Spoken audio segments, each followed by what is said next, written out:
This is Borders Rugby Special on Borders Rugby Radio with Stuart Cameron.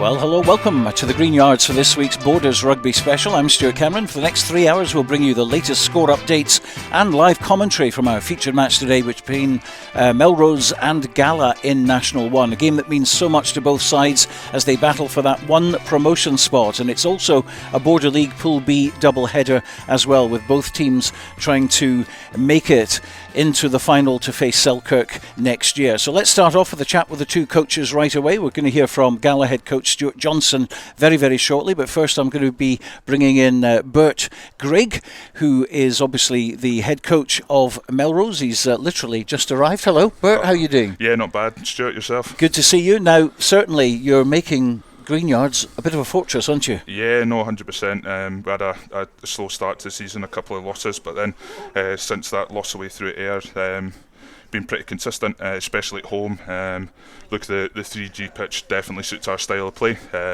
I'm sure it's going to have a factor in the game today as well. I was going to say about the 3G pitch, some teams do really struggle. I mean, Kelso certainly weren't very happy with it. No, definitely. But you're used to training on it. I mean, did your guys get scuffs and bruises and stuff, or how does it play out for you? Yeah, they do, but I think it's that sort of compromise at this time of year where it's either scuffs and bruises on this or head to toe in Gala down at Annie Road or something like that. Absolutely. So they choose their battles carefully. Now, you've won your last 7 games, and that obviously breeds a lot of confidence. Yeah. Look, our form's good. You look at Gala's form, it's probably slightly poorer, but you can't even read into that, especially on an occasion like today. We know they're that close to each other in the league as it is. It's always going to be a tough game, regardless of it being a border derby as well. So, yeah, it's going to be not looking too much into the form today, just going to be about the performance on the day, that's for sure. And it just shows you this league. We're basically up to the halfway point almost now, and it's very interesting because the very first game of the season you were over at Bridge Hall, Stirling County, they turned you over. And since then it's been pretty good, apart from obviously when you went to Ayr you were down to 14 men, which didn't help. But it's been good. You must be looking back on that Stirling one at the moment and thinking, God, if only. Yeah, yes and no. I mean, it was probably not that we needed a wake-up call, but you look at Heriots, they lost their first 2 games of the season last year and they still got promoted. And the same scenario, it was actually Robbie Brown told me that Melrose notoriously after tours were very slow starters in the league, so we're just keeping true to that tradition, dare I say. But look, since then, like you say, 7 in a row from then and looking to keep that momentum going today. So it's Gala today. Not much of a team talk needed. No, definitely not. And I mean, obviously as a Duns man coming into it, I know what the occasion is. The boys, they live and breathe for this occasion. Disappointed boys that just played in that second team game there, not to be involved in the day. But look, it's town v town, local rivals to say the least. And there's a bit of a buzz between the boys, that's for sure. And you just mentioned the second team game, which we've just seen. I think it was 45-25 to Melrose. And I was just looking out there and thinking, my goodness, there's Archie Pilcher on the wing, and there is Robbie Sharp on the wing. Can't get into the team. Yeah, no, that's it. Robin after his 3 tries, and the same with Archie Pilcher as well, good finishers, but look, just went with a bit of experience on the wing with BC and stuff today, and hoping that brings a bit of leadership onto the pitch as well. So where are the threats coming from today from Gala? From Gala, you can't I've still got nightmares from Craig Dodds' performance here last year.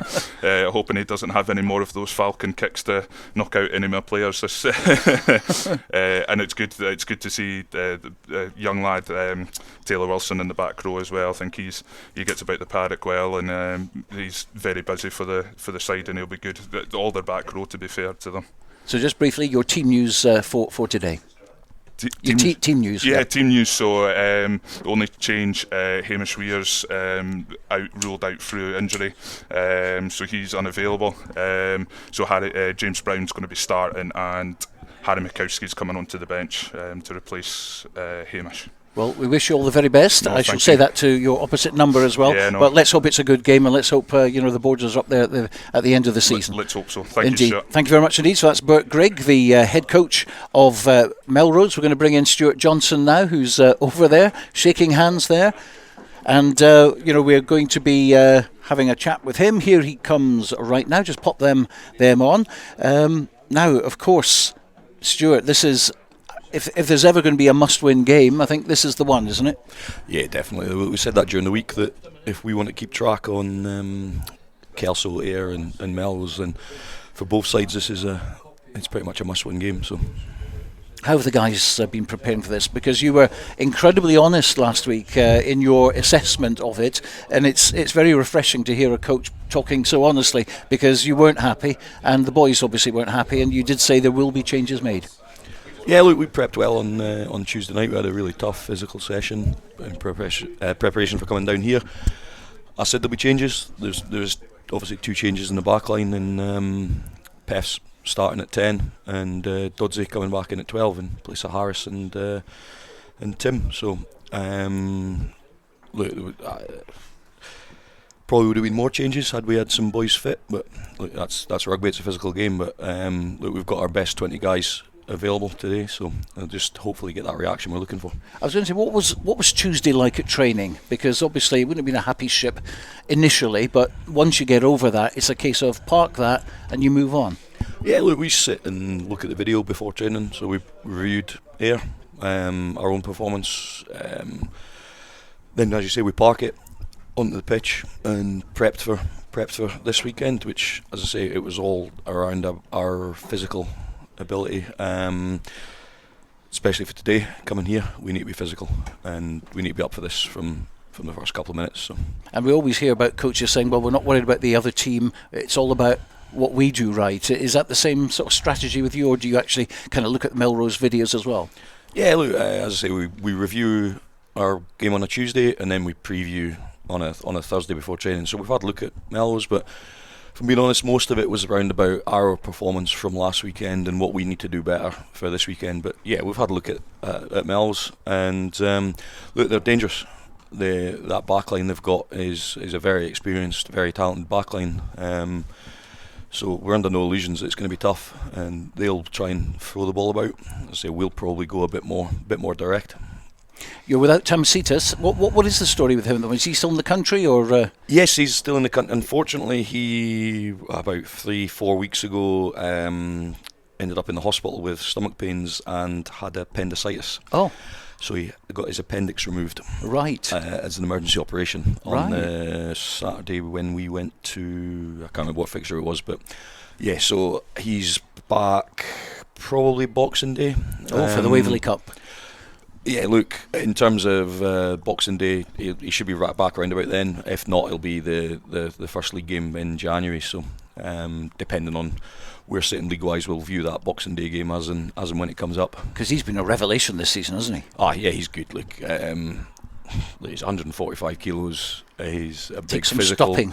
Yeah, he's a big but physical man. But he's fast as well, isn't he? Yeah, he's quick. He does the strongman competitions as well, which so he brings that power into his game, and he's a massive miss for us. There's no doubt about it. But to be fair, Michael Angus has come in, and I was actually just speaking before. I didn't realise it says he's 35, and it's his first start today for Gala. He's always came off the bench, so all right. He's been really good the last couple of weeks. Yeah. And then Blair Reevely, before he goes away to Australia, came on last week and done well for 20 minutes. So he's helping out again today before he departs for Down Under. But no, he's going to be a big miss as well. Yeah, and no Liam Scott as well. He's broken his hand, is he? Or? Yeah, Liam Scott's broken his hand, unfortunately.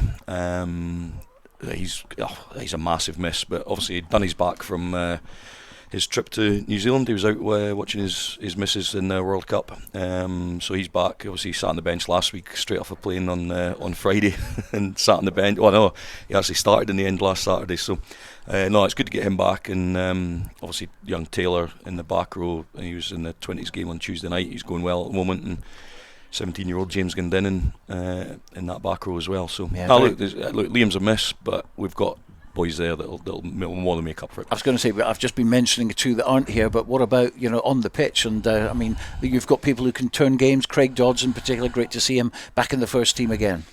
Yeah, look, we've went with, as I say, there were going to be changes from last week, and we went with some experience to start with Pefs at 10 and Dodsey at 12. And look, if they get it right, then, as you say, they bring that experience and that knowledge of rugby around, and they should have a decent day out there. Up front, obviously we've got two 17-year-olds in Faraz Wilson in the middle row and James Gundin, I mentioned, who are both going really well. And then, as I say, Dunny, Taylor, Josh Irvin's obviously bringing his experience in the middle row.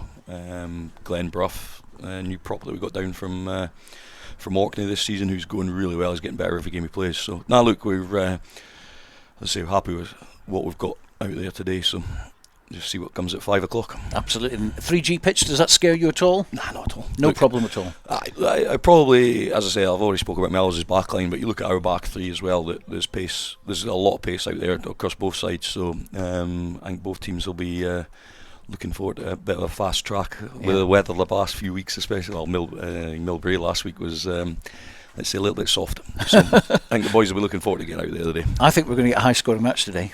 I don't know. Yeah, we'll see at 5 o'clock. We will indeed. I don't know. It'll be tight. I think it'll be really tight. Fantastic. Well, we wish you all the best. As I've said to Bert as well, let's just have a great game, and we want as many border teams up at the top end by the end of the season, regardless of what happens today. Thanks very much indeed for joining us. Yeah, cheers. Stuart Johnson there, the head coach of Gala. I'm going to bring in Dale Clancy now as well, who's been listening in to what we've had to say to the coaches there, and you'll be commentating obviously with Sam Mathews, kicking off at 3 o'clock today. We've covered some big games this season, but this I think is probably the biggest. Yeah, I think there's a nice kind of atmosphere about it here. Walking into the ground, it was great to see Selkirk playing the Melrose Storm beforehand as well, and even just walking up into the gantry and at the press box at the Greenyards, the sponsors was full, a bit lively in the clubhouse, which is great, which is what you want to see. Probably won't mention it too much during commentary, but that's perhaps something that this ground has maybe lacked over the last few months with the Southern Knights. They've lacked that kind of club atmosphere. And out of all the Super 6 franchises, I feel like Melrose are one of the teams that have really been able to steady the ship quite quickly. So it's great. It's a historic rivalry. Both teams are, played a great game down here last year, which Gala obviously, they won in the end quite comfortably. But I think this is a slightly different Melrose team. A lot of pressure on Gala today. Yeah, I think there is a lot of pressure on them, but it's a difficult one because of last year, because of missing out by a point going towards the end of the season. They had that defeat against Biggar at home, they had the defeat against Heriots at home as well. They did have a mixed bag of results. They've had that mixed bag again in these last 5 games. Out of the last 5 games, they've lost 3. They went through a bit of a torrid spell over the last few weeks, but there's no better place to come and try and put that right as to your local rivals. Most of them could probably walk here. So I think that in terms of when you look at the squads, I know you're perhaps saying that the pressure's on Gala, but I don't think it is. I think they start this as underdogs. Melrose on a bit of form, went on a long undefeated streak. They've got a really, really strong squad this afternoon. So I think the pressure's off Gala. I think they just need to try and put in a performance, at least stay tight and keep the match there at half time, and after 40 minutes, it could be anybody's. Well, we're just talking to Bert there earlier, and looking on the wings in the Melrose Storm team, and you had Robin Sharp and you had Archie Pilcher, both who could normally get into the first team when they're playing in the seconds today, which shows you the depth that Melrose have. Yeah, I think Bruce Colvin is holding on to his granddad rights to nail down a position on the wing, but it shows the experience that they can bring in. Obviously, the squad, I think there's still going to be a few movers and shakers before kick-off, but Douglas Crawford comes in at 9, which shows the depth that they've got. They can interchange that, but the likes of Bruce Colvin playing on the wing, he's adaptable, interchangeable. James Brown as well, so yeah, it definitely does show. I'm really looking forward to seeing the two Canadians, James O'Neill and Mitch Richardson, this afternoon. I've heard a lot about them, and I think this is going to be a great opportunity for them to show what they can do, because in all honesty, when you read it on paper, they're a bit of level above this. So whether they get embroiled in the traditional Gala versus Melrose, it remains to be seen. But certainly this is a platform nice and dry, very little wind to speak of. So it's a great opportunity for them to put a stamp on this fixture. Now, you probably heard the assessment from Stuart Johnson last week after the game against Ayr, and he didn't mince his words at all. Just good to see sort of good, honest assessment of what had happened. And obviously, they were having a good chat on Tuesday. They got it out of the system, and now they're ready for this one. Yeah, I think that there sometimes becomes a point in a season where a point in a little spell where you really need to just sit down and focus and clear the air, and that's obviously what they've done. And I think that's great management from Stuart Johnson. Obviously he moved from Hoyk and took a bit of time out, then went back to Gala under the guidance of Fraser Thompson, and now he's taken the helm. And this could be the meeting that really turns around their season and really gets them going. But it was a difficult game against Ayr last week. It was they were on the other side of a really heavy defeat. You look at when Melrose have played Ayr this season, it was a lot tighter. But I don't think you can read too much into the fixtures. The teams have interchanged so much over the last few weeks, and in that one it tends to the squads they're not as consistent as they can be at the top level. But I think Gala will be looking for a reaction, because from where they started, to only win 2 games out of the last 5 is probably well below the standards that they'd expect. Well, it won't be a formality today for Melrose, but we are looking at a Border League as well today, Border League Pool B. If Melrose win, then that's 2 out of 2 with just Peebles to go. Not saying that Peebles are an easy touch at all, because they won't be. Watch it. But there's that in the back of the mind, but I think they'll be thinking about that at 5 o'clock more than anything else. Yeah, I think there's 2 jobs to do, and I think the latter of which is the Border League, which it's a bit of a shame to even say that, because the Border League is something that's perhaps needing a refresh anyway. But obviously they're sitting in second position just now behind Kelso. Kelso have played all their games, they've played everybody, they're sitting on 11 points. So this is a big game in the Border League as well, let's not forget that. So Selkirk already made their way through to the final, and this will decide who's going to play them. So Gala still in with a chance of perhaps sneaking in, but it's if Melrose can get the win, then it puts them one step closer to getting into the final. And how great would that be, because Hoyk have been head and shoulders above everybody this season. It was a great final last year against Kelso, but already we could have a new name on the trophy, and Melrose in their new guise as this in the amateur club era after the birth of Super 6. They're picking up from where they left off, because they dominated the Border League over the last decade or so.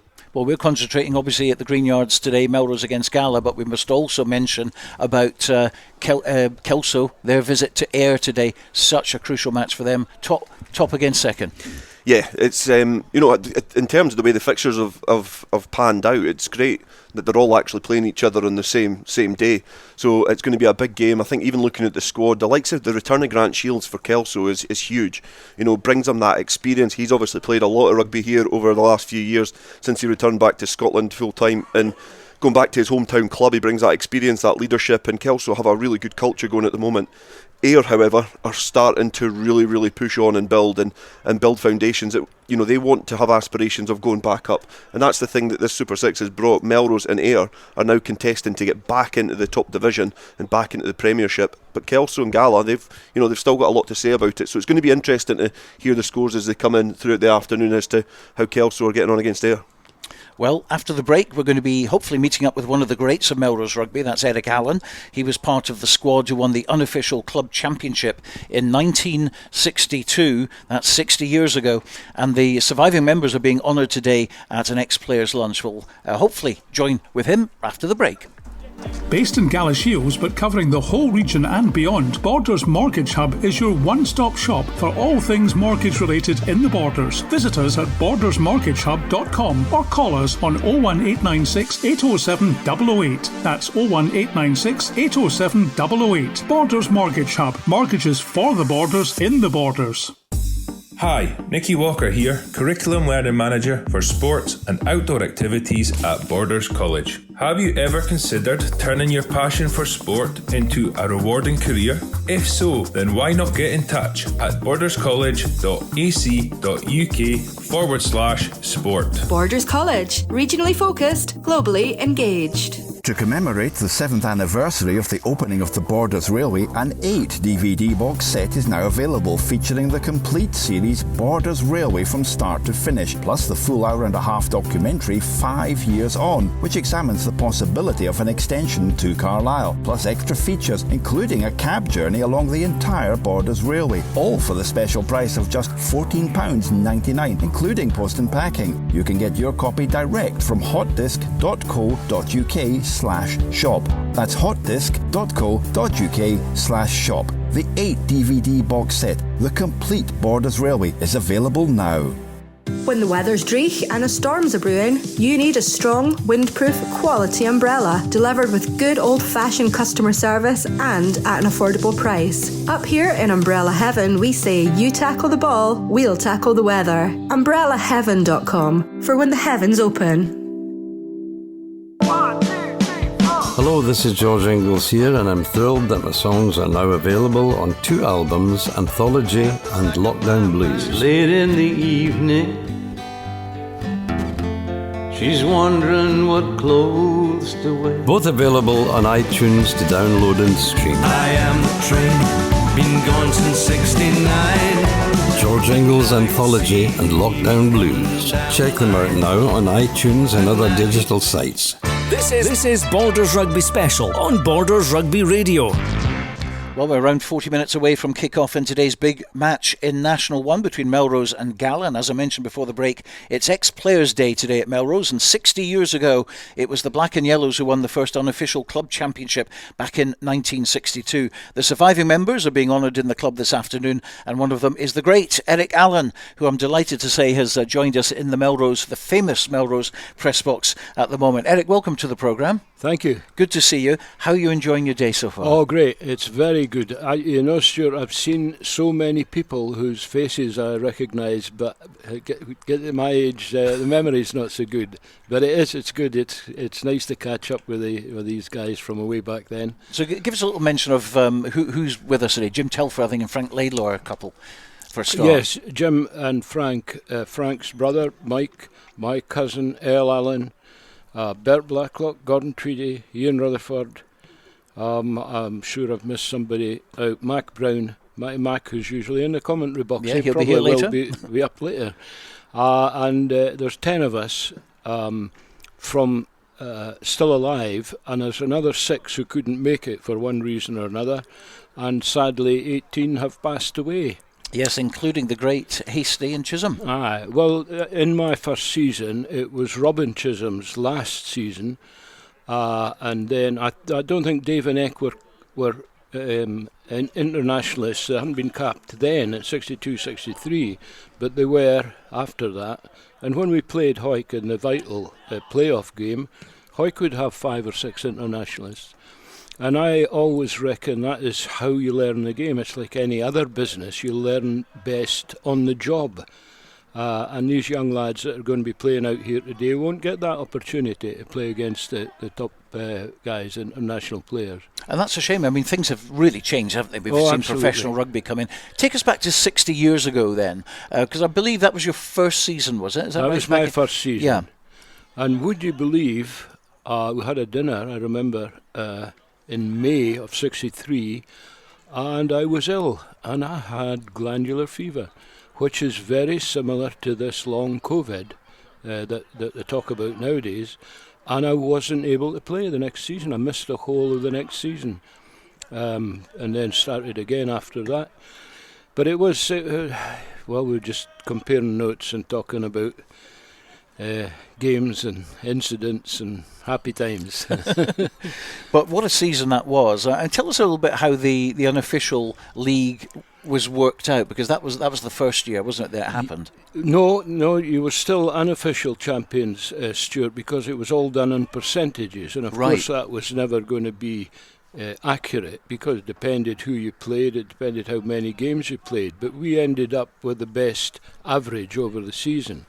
But the Border League was a different matter. It was a proper league where everybody played everybody home and away, and it boiled down to the vital game here between ourselves and Hawick. What happened was we went to Mansfield in November of 62, and we were beaten 6-3 by Hoyk, who were very strong.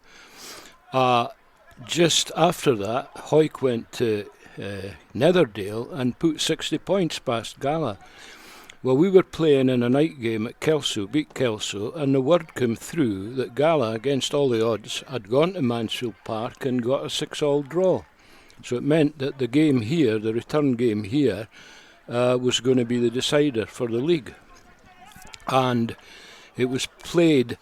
There's some dispute about this. I thought it was after Melrose Sevens on the Tuesday night, after Melrose, and somebody, Bert Blacklock, who was sitting beside me at the lunch, said no, it was this Tuesday before the Sevens.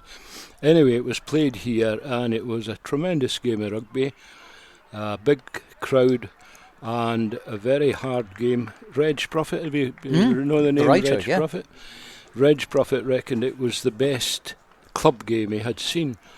And Eck Hasty scored a try just to the left of the posts at this end. David Chisholm converted.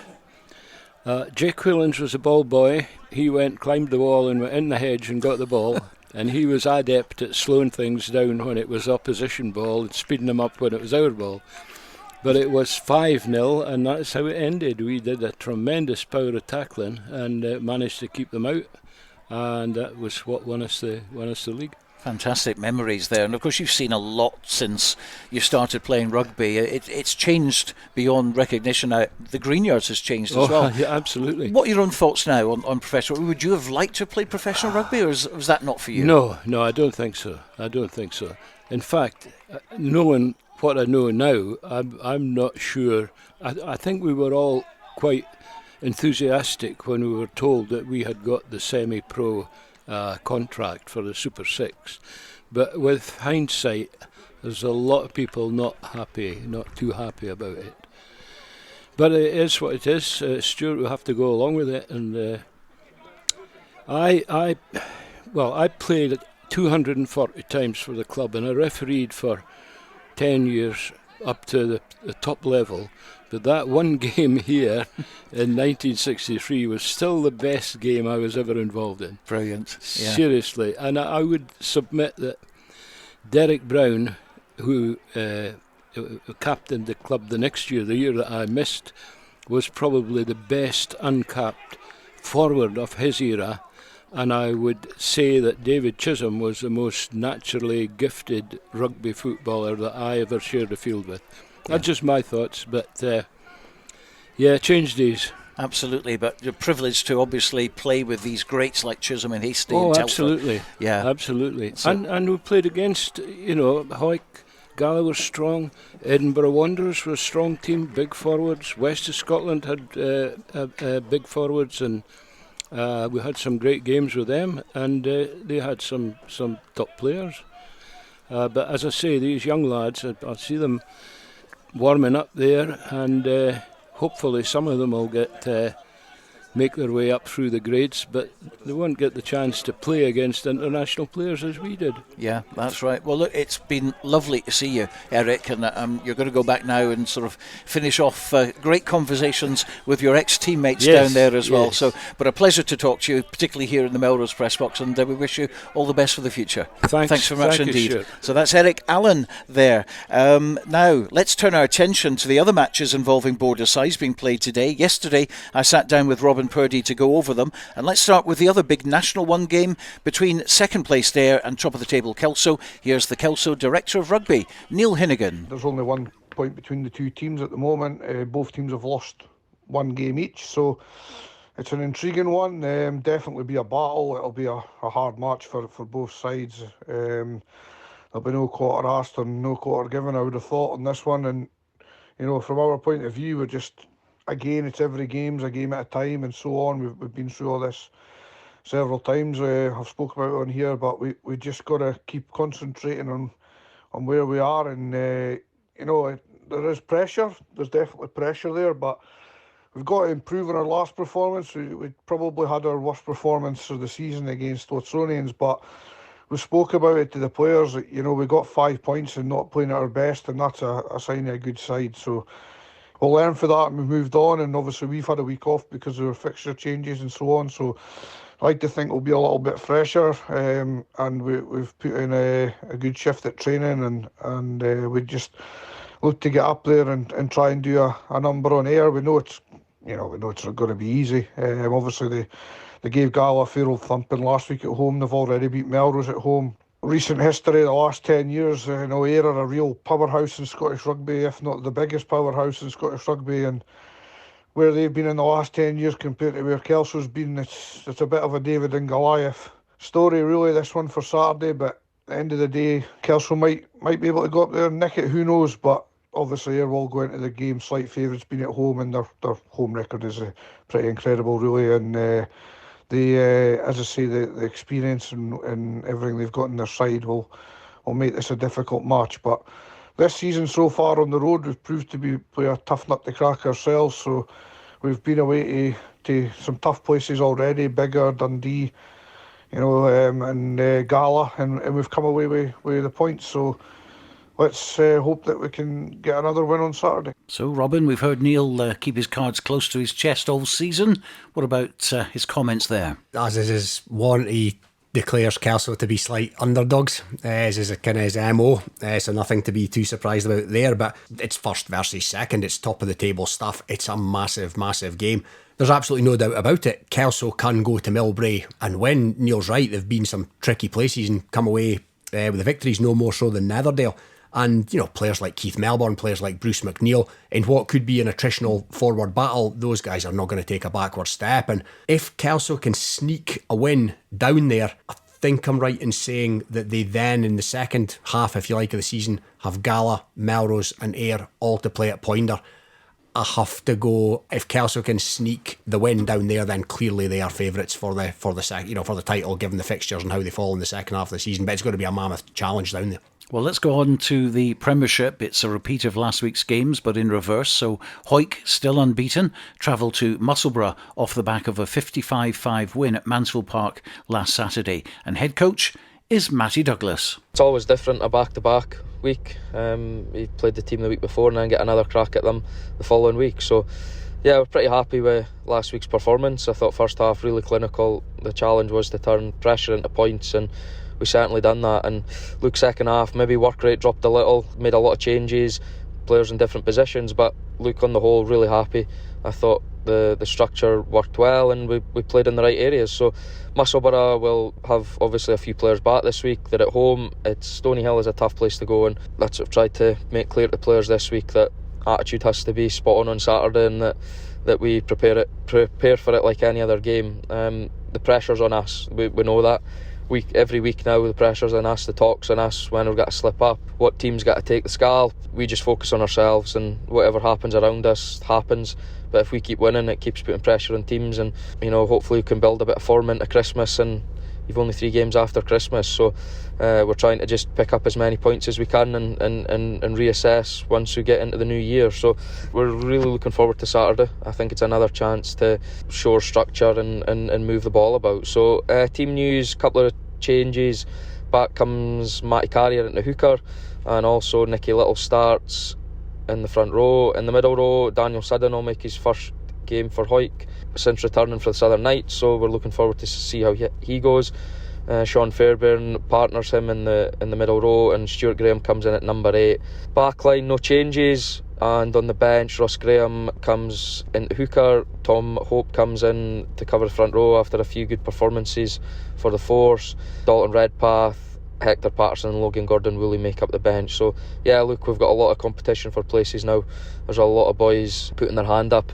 Ruan McLeod and Fraser Rennick dropped down to the Force this week. So yeah, look, competition's tough, and it's what we need. Really looking forward to Saturday. It'll be a tough mission going up here, but if we get structure right and get our performance where it needs to be, then look, we'll hopefully be on the right end of result come tea time on Saturday night. Well, you've got a pretty good squad when you can't find a place for former Southern Knights skipper Fraser Rennick and Dalton Redpath on the bench. Yeah, I think Dalton, possibly right in saying Dalton's started every game this season, and I don't think he'll play any less than 80 in all of those games. He's probably due a rest, but my word, you bring in Daniel Sudden, as well as the Knights, I'm sure he's in and around the Edinburgh setup as well, and it just goes to show the strength and depth in this Hawick squad at the moment. Matty Carrier coming back in, Fraser Rennick dropping out, Ross Graham on the bench. Talk about 3 hookers.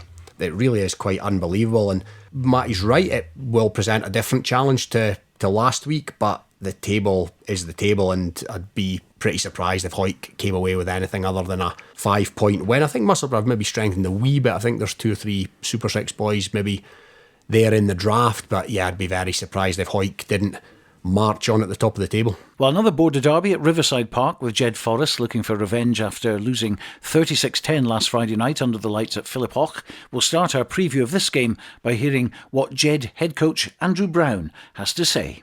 Last week was a massive disappointment. We didn't fire at all. We only have a week to wait before we can put it right. Totally out of character to underperform. But this week we've worked hard. We've worked hard on sorting out the errors from last.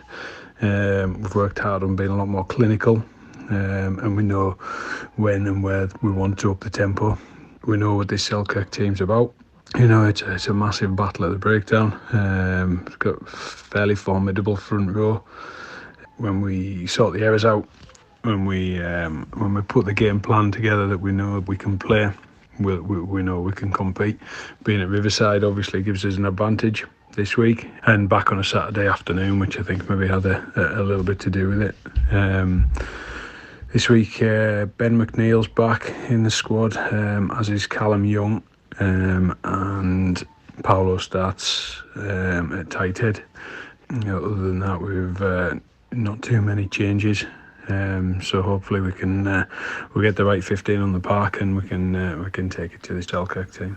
Selkirk's head coach is Scott White, who was pretty satisfied last weekend, but what is he thinking going into this one? I thought the boys played very well last week to come away with a bonus point, and it's the first time this year that we've went back-to-back weeks with a bonus point, which is great from a point of view of points in the league. And it's boosted us up into the top 4, which is brilliant for the club. And now there's obviously a wee bit of pressure that comes along with that now, and we want to maintain that and stay in there. So, we won 36-10 last week, but we know going to Jed, look, it's never easy. Border derby is never easy in terms of, and especially going down to Jed when we've beat them the week before, probably makes it even harder.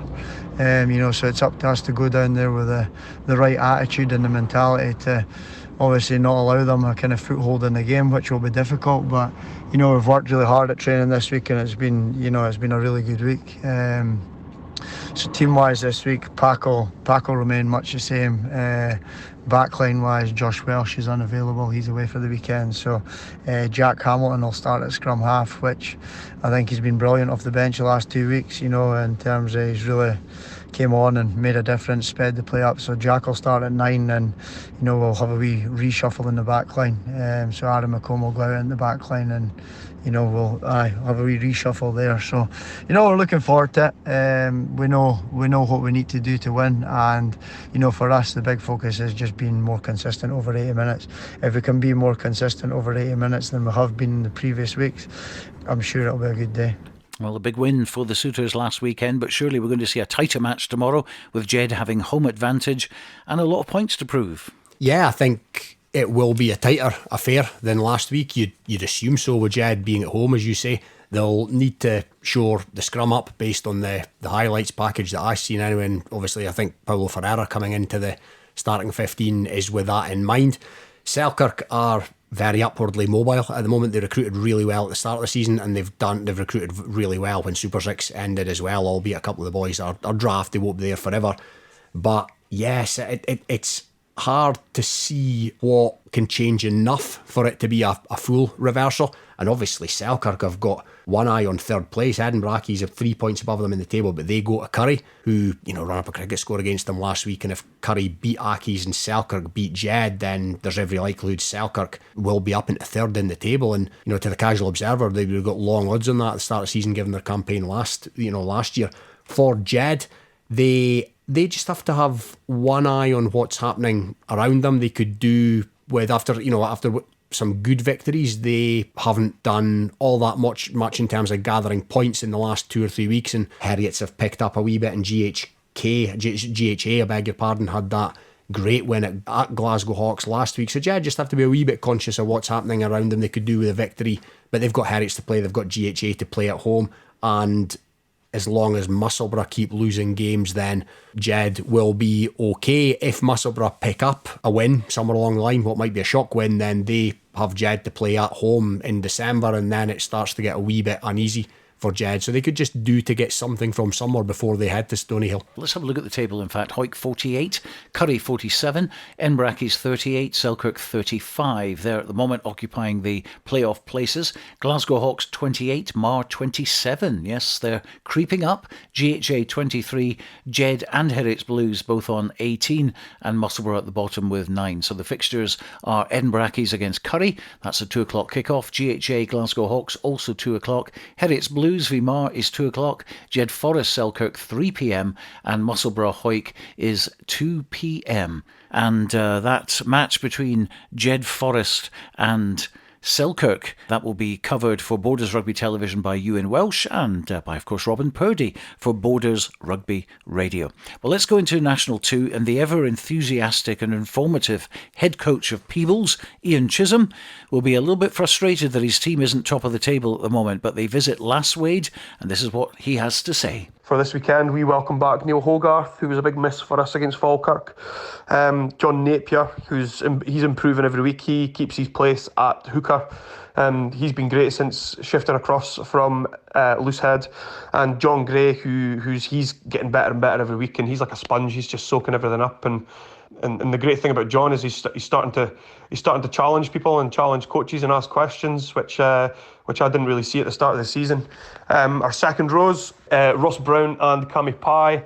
These guys pick themselves almost. However, Ross is on standby. His wife is expecting a baby, so if the baby comes, Ross won't be involved. If the baby doesn't come, Ross will be involved, and I'm sure he'll speak to Faye and the baby about the baby's timekeeping in future. Back row, we miss Finlay Collins this week. He drops out of the squad with a shoulder injury. So we have Ewan Jackson, Rowan McKeever and Finlay Sinclair making up the back row. The halfbacks, they stay the same from the Falkirk game. Dave Collins and myself, Ian Chisholm. Rob Harrison and Jack Harrison, they remain in the centres, but they swap. So Rob will be moving to outside centre and Jack will be moving to inside centre. Good things happen when Jack's on ball. We want him to have his hands on the ball more, so we feel that moving him closer to the breakdown will allow him to do that. In the back three, at the moment we have Donald Anderson and Buster Davidson. We haven't made a decision on our other winger, mainly due to Hamish Barber's unavailable, Frey McKeever's unavailable, and our Reds have a game, and we don't want to deplete them. But on the bench we have Lewis Copeland, who has been outstanding over the last few weeks, and he's finding his feet, and he's also finding his position. He's been playing right across the front row, loose hooker and tight, and against Burramuir he played in the second row, so he's getting about. Andrew Brown starts on the bench, and Peebles' boy, who's just come back over from Gala, Jay Coltman will get his first run out from the bench, and Murdo Anderson comes on as back cover from second row anywhere to fullback. So look, we're thin on the ground. I'm not going to lie about that, but we've been thin on the ground all season, and look, the fact that we're still in the mix and we're still in the hunt is a good thing. We just need to be relentlessly positive about everything that goes on, and when negative things happen on the pitch, whether that's to us or by us, we need to react in a really positive way. And when you get beat once, it's not a massive test of your mindset as a team and what you're all about as a team. But when you get beat back to back, or you put in a poor performance like Burramuir and then into Falkirk, that's when you need to see a shift in mindset and see what boys are really about. Who are the boys that blame others, and who are the boys that stand up and want to actually get better. So we're looking forward to this weekend. We're looking forward to the challenge, but really excited to just get stuck into a good performance where we try and spend a wee bit more time with the ball. Ian Chisholm with a new record there, about 7+ minutes, I think. Great insight, as always, into Peebles. And, of course, also in National 2, Berwick need to start winning again to keep them out of that rather large relegation zone. They haven't won their last 3 games, but they are back at Scremiston to take on Preston Lodge, and their head coach is Colin Young. We're much the same team as what we have been pretty much most of the season. Pretty fortunate that way. but we welcome back Ali Grieve, who was absent in our last game against Dumfries. Hopefully we'll get back to winning ways, because we've lost the last 3, which is majorly disappointing. But I think we will regroup and try our best on Saturday. Weather conditions isn't looking that great for open, expansive rugby. It could be a bit of an up the jumper fest this weekend, but we'll always look to play rugby and we'll take it from there. OK, so Peebles need to get back on track. So do Berwick against the very unpredictable Preston Lodge. Yeah, Preston Lodge looked really good start of the season. They did a number on Peebles, as we've mentioned before, but like this division, we talk about the National 1, but National 2, it's tight at the top. There's only eight points across the top 5 teams. Peebles joint top or second on points difference to Glasgow Accies, so it's all to play for. And if we're being honest, and Ian's an honest guy, if Peebles have aspirations to head north out of this division, then this game on Saturday is one that they have to win, I think. But I think, they've proven that they've got the tools to go there. Last Wade struggling a wee bit down 4th from bottom, and I'd expect Peebles, so I'd certainly like to hope that Peebles will come away from there with a victory on Saturday. And Berwick be quite happy to be back at Scrimmerson again. Yeah, in their their safe place, if you like. But yeah, Berwick, I've been really impressed with Berwick this season. They've come up from the division below. They're actually faring better than Last Wade, who won the division last year. Berwick, of course, coming second. But when we seen Berwick beat Last Wade towards the tail end of last season, it looked like they were pretty well equipped, certainly in the forwards, to step up. And I think they've done really well. And here's hoping they can get that victory at Scrimmerston on Saturday. Well, next up, we look at the East Bowl final, which will be contested at Peffermill, which is the home of the Edinburgh Sevens, or the Edinburgh City Sevens as they're called. This year's finalists are Edinburgh University Medics and Hoyk Harlequins, who are unbeaten this season in their return from a year off. And we caught up with Quins captain Adam Hall. Everyone at the club's really looking forward to the game at the weekend. It's a great chance for the lads to play for some silverware this early in the season. We've got a full squad of 22 going to Edinburgh at the weekend with a couple of niggly injuries, but still confident we'll get a squad of 22 travelling.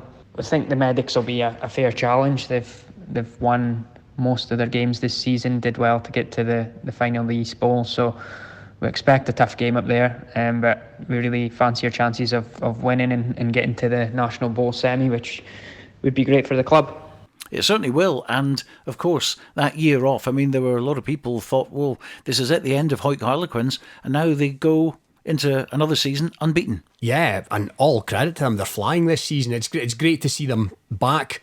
It'll be it'll be a test. I've got to put my hand on my heart here and say I don't know all that much about the Medics team, if I'm being honest, but yeah, they've been running up some big scores, the Quins, and they'll go into that full of confidence. And it's great to hear that they've got, I think, a full quota of 22 boys there as well. So yeah, here's hoping they can win a bit of silverware or glassware and bring that back down the road with them. That would be good. We've got Hugh Brown who's going to be covering that one for us. Also, I meant to mention the Berwick game. Mickey Inotta will be there covering Berwick against Preston Lodge. Now, a little quiz for you here. 4 teams in the Borders still unbeaten. Can you name them very quickly? Hoyk Quins, Kelso Ladies, and... Oh, he's come unstuck at the end. Langham. Langham, of course. Langham, yeah. Apologies to those at Millington. In fact, talking of Langham, they get back to the pitch again this week in East League 2 after a break with a home game against Kirstorfen. And here's their captain, Nathan Smith. It's a rescheduled game from a couple of months ago, so this one will see us draw level with everyone else in matches played, and hopefully, all things going well, it'll allow us to open up a gap at the top of the table, put things in our control, which is what we've aimed to do all season. Kirstorfen always travel with a really strong team. We've had many battles with them, home and away, over the years. It's forecast to be a wet and bleak day, so it's going to be a dogfight for sure, but we've had a couple of them this year and we've came out on top, so we're confident that we can do it again this weekend. We're much the same as we have been. We're pretty much the exact same as we were against Livingston. A good mix of youth and experience, which has been really solid this year. It's we've had the energy around the pitch, and we've also had the know-how in the times of games that are tough, and when you need to have that bit of experience, it's been a really good gel and bond that we've managed to see out games or claw games back when we've needed to. But the main thing I would say is the buzz around, the buzz at training, and we're playing with such confidence. It's really good to be part of this team. You can see it on Saturdays in the games, and you can see the way boys are training, and there is just a real buzz this year. Be down to still being unbeaten, and when you win, and it is a good vibe around the place. It is really good. I just hope that continues. We're going into every game confident that we have the ability to win. We've got 2 tough ones now, Costoffen at home and Dunbar away before Christmas, so we're hoping to go into January in a really good position to kick on and, like I said, give ourselves that control, put it in our hands come January and the end of the season, that we're up there and still at the top. Good vibes down there at Milntown, and also in East League 2, Hoyt Lindeen are looking for their first win of the season, and they're at Dunbar. Former president of Lindeen is our reporter Gary Alexander. Yeah, we head up to Dunbar on Saturday at Hull Hill Sports Centre, take on Dunbar, who are a pretty big side, they're usually big up front, fair bit of height and tough to compete against in the lineouts and maul times, so we'll need to really get stuck in, especially if it's wet, windy, anything like that, which it often is up at the coast, but the chances are that it will be on up there, because our game last week was off at Dalkeith, which was waterlogged, so it means we've not had a game for a couple of weeks. The week before we were at Pennycook, didn't play particularly well the first half, we were 31-0 down at half time, but the boys really stuck in second period, some great phase play, especially up the hill, and we had actually scrummaged really well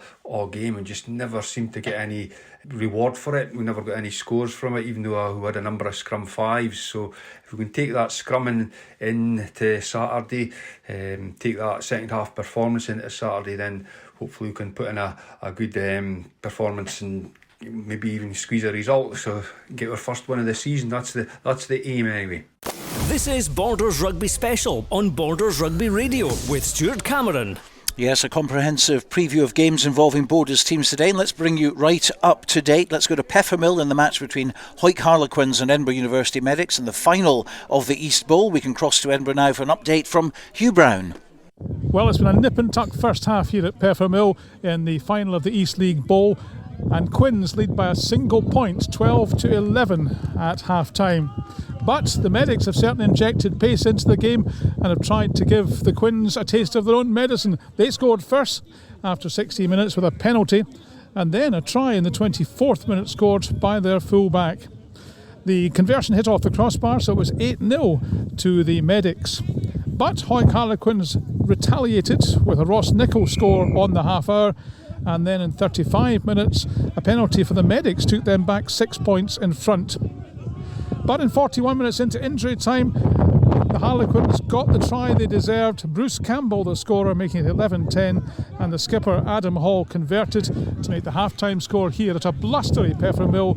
Edinburgh University Medics 11, Hoyk Harlequins 12. Half-time also at Scremerston. Berwick at home to Preston Lodge in National 2. Here's Mickey Unotta. Berwick 24, Preston Lodge 16. A half of thrills and spills. On 10 minutes, a scintillating try from James Thompson, collecting the ball from his own half. He evaded 3 tackles to score, Jack Webster converting. Berwick's defence was open as Finlay Hughes scored for the visitors. Aidan Rosie immediately responded with his own try in the corner and converted. Alistair Steele then kicked Preston back in front, only for Aidan Rosie to find space for Berwick's third try, which was converted this time. And James Thompson bagged his second shortly before half-time, only for Preston to kick another penalty. It all added up to Berwick 24, Preston Lodge 16. Well, that's one of the many games which kicked off at 2 o'clock today, but let's bring in Robin Purdy, who's at Riverside Park this afternoon, covering the Premiership clash between Jed Forest and Selkirk. Thanks, Stuart. It's an autumnal afternoon here at Riverside, where Jed will be looking to avenge last week's defeat and put further daylight between them and Musselburgh at the foot of the table, while a win for Selkirk could propel them to the heady heights of third in the tennis Premiership. For Jed, Gary Munro's back to pull the strings at 10 this week, Jai McGough dropping to the bench, and Paulo Ferreira comes back in at tight head to shore up a scrum that took a bit of a beating last week. Ben McNeil comes back into the back row, as does Dom Buckley, who slots in at 8, with Gary Young moving across to 6. Selkirk shuffle a few this week. The impressive Alan Ferry moves up to the second row as James Head is unavailable, and Southern Knight Russell Anderson replaces Ferry at 6. Jack Hamilton's back in at 9, and that sees co-captain Aaron McCall move to 15, with Ryan Cottrell moving from 15 to the wing. Craig Jackson will conduct the orchestra from 10, and another Southern Knight, Ben Pickles, moves in 1 from the wing to outside centre. We're looking forward to another Border Derby ding-dong here at Riverside. Can Jed turn things around from last week, or will the suitors march on? Kick-off's at 3. Well, also 3 o'clock kick-off for the top of the table clash in National 1 between Ayr and Kelso. Making the trip this afternoon to Millbrae is Andrew Fleming. Yes, welcome to our rather dreich and blustery Millbrae for this huge top of the table clash. I've travelled through with the Kelso squad, who are in fine spirits and with good reason to be, sitting top of National 1 but just a solitary point ahead of today's host Ayr. Both sides' sole defeats this season have come on 3G surfaces, Kelso losing out narrowly at the Greenyards and Ayr up at Highland. So with both clubs boasting a 100% record on grass, something must give this afternoon. The visitors make just one change to the starting 15 from the side which beat Watsonians a fortnight ago. Kevin Dryden comes into the back row in place of Cammy Thompson, who moves into the boiler house to replace the injured Keith McNeil. Angus Common, Liam Tate and Terry Logan are rewarded with places on the bench after strong performances for the Sharks. Tate making his return to the first 15 after 4 years away from the sport following a series of knee injuries. This has all the ingredients to be a fascinating encounter. It's Ayr versus Kelso. Kick-off is at 3 p.m, and I'll bring you updates throughout the afternoon here on Borders Rugby Radio. Well, we're not far away from kick-off here at Greenyards. Melrose versus Gala in National 1. Full uninterrupted commentary on the game right here on Borders Rugby Radio, as well as score flashes throughout the afternoon. But time to hand over to Sam Mathews. And first, Dale Clancy. Yes, welcome along to what is perhaps one of the most bitter of all border rivalries, going all the way back to the birth of these two clubs.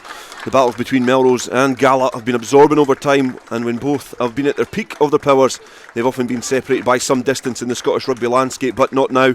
Their geographical position is perhaps a reminder as to how close these two teams are as they look to put a place name down at the top table of club rugby once again.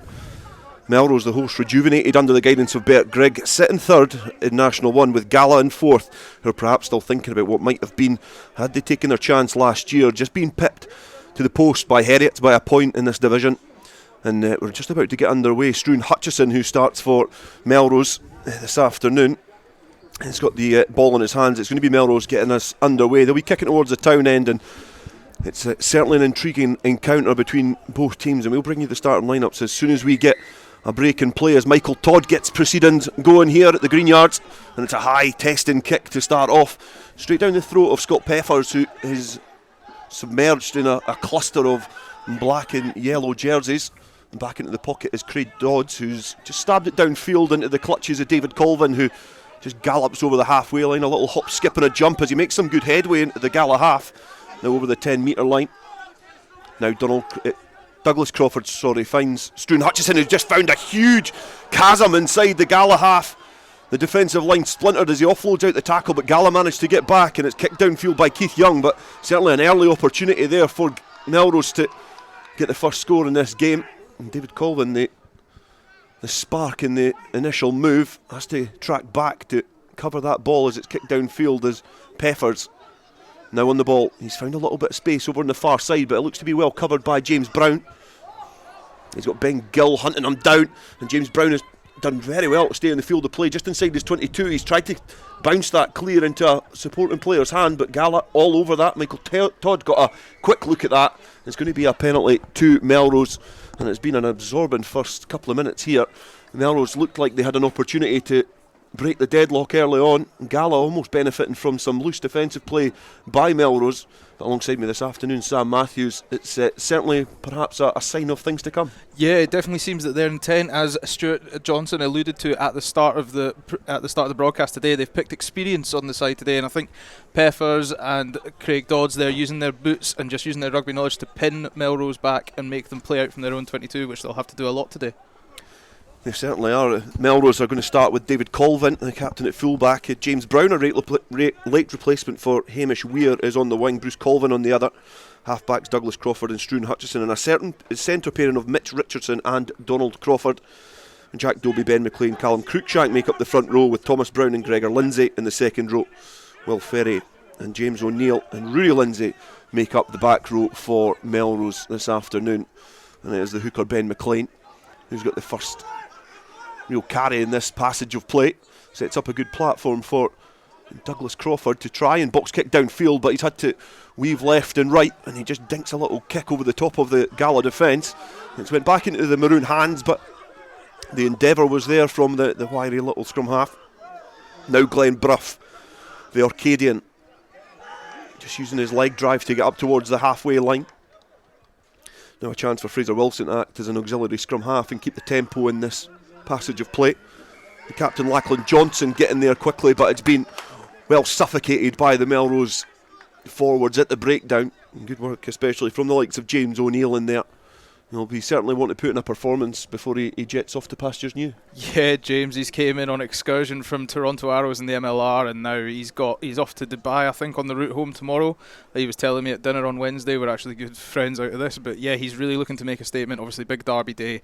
He's felt loved at Melrose, he was telling me, since day one, so he wants to give them a final farewell that they can be proud of. Sam Mathews in his spare time rubbing shoulders with the best amateur players in the game in Scottish Club Rugby. It's certainly something he'll be wanting to put a stamp on this game, as he has had a big impact here at Melrose over the last few weeks. Obviously missed a few games through suspension after a red card. That's James O'Neill, that wasn't Sam Mathews, it was James O'Neill who was red carded.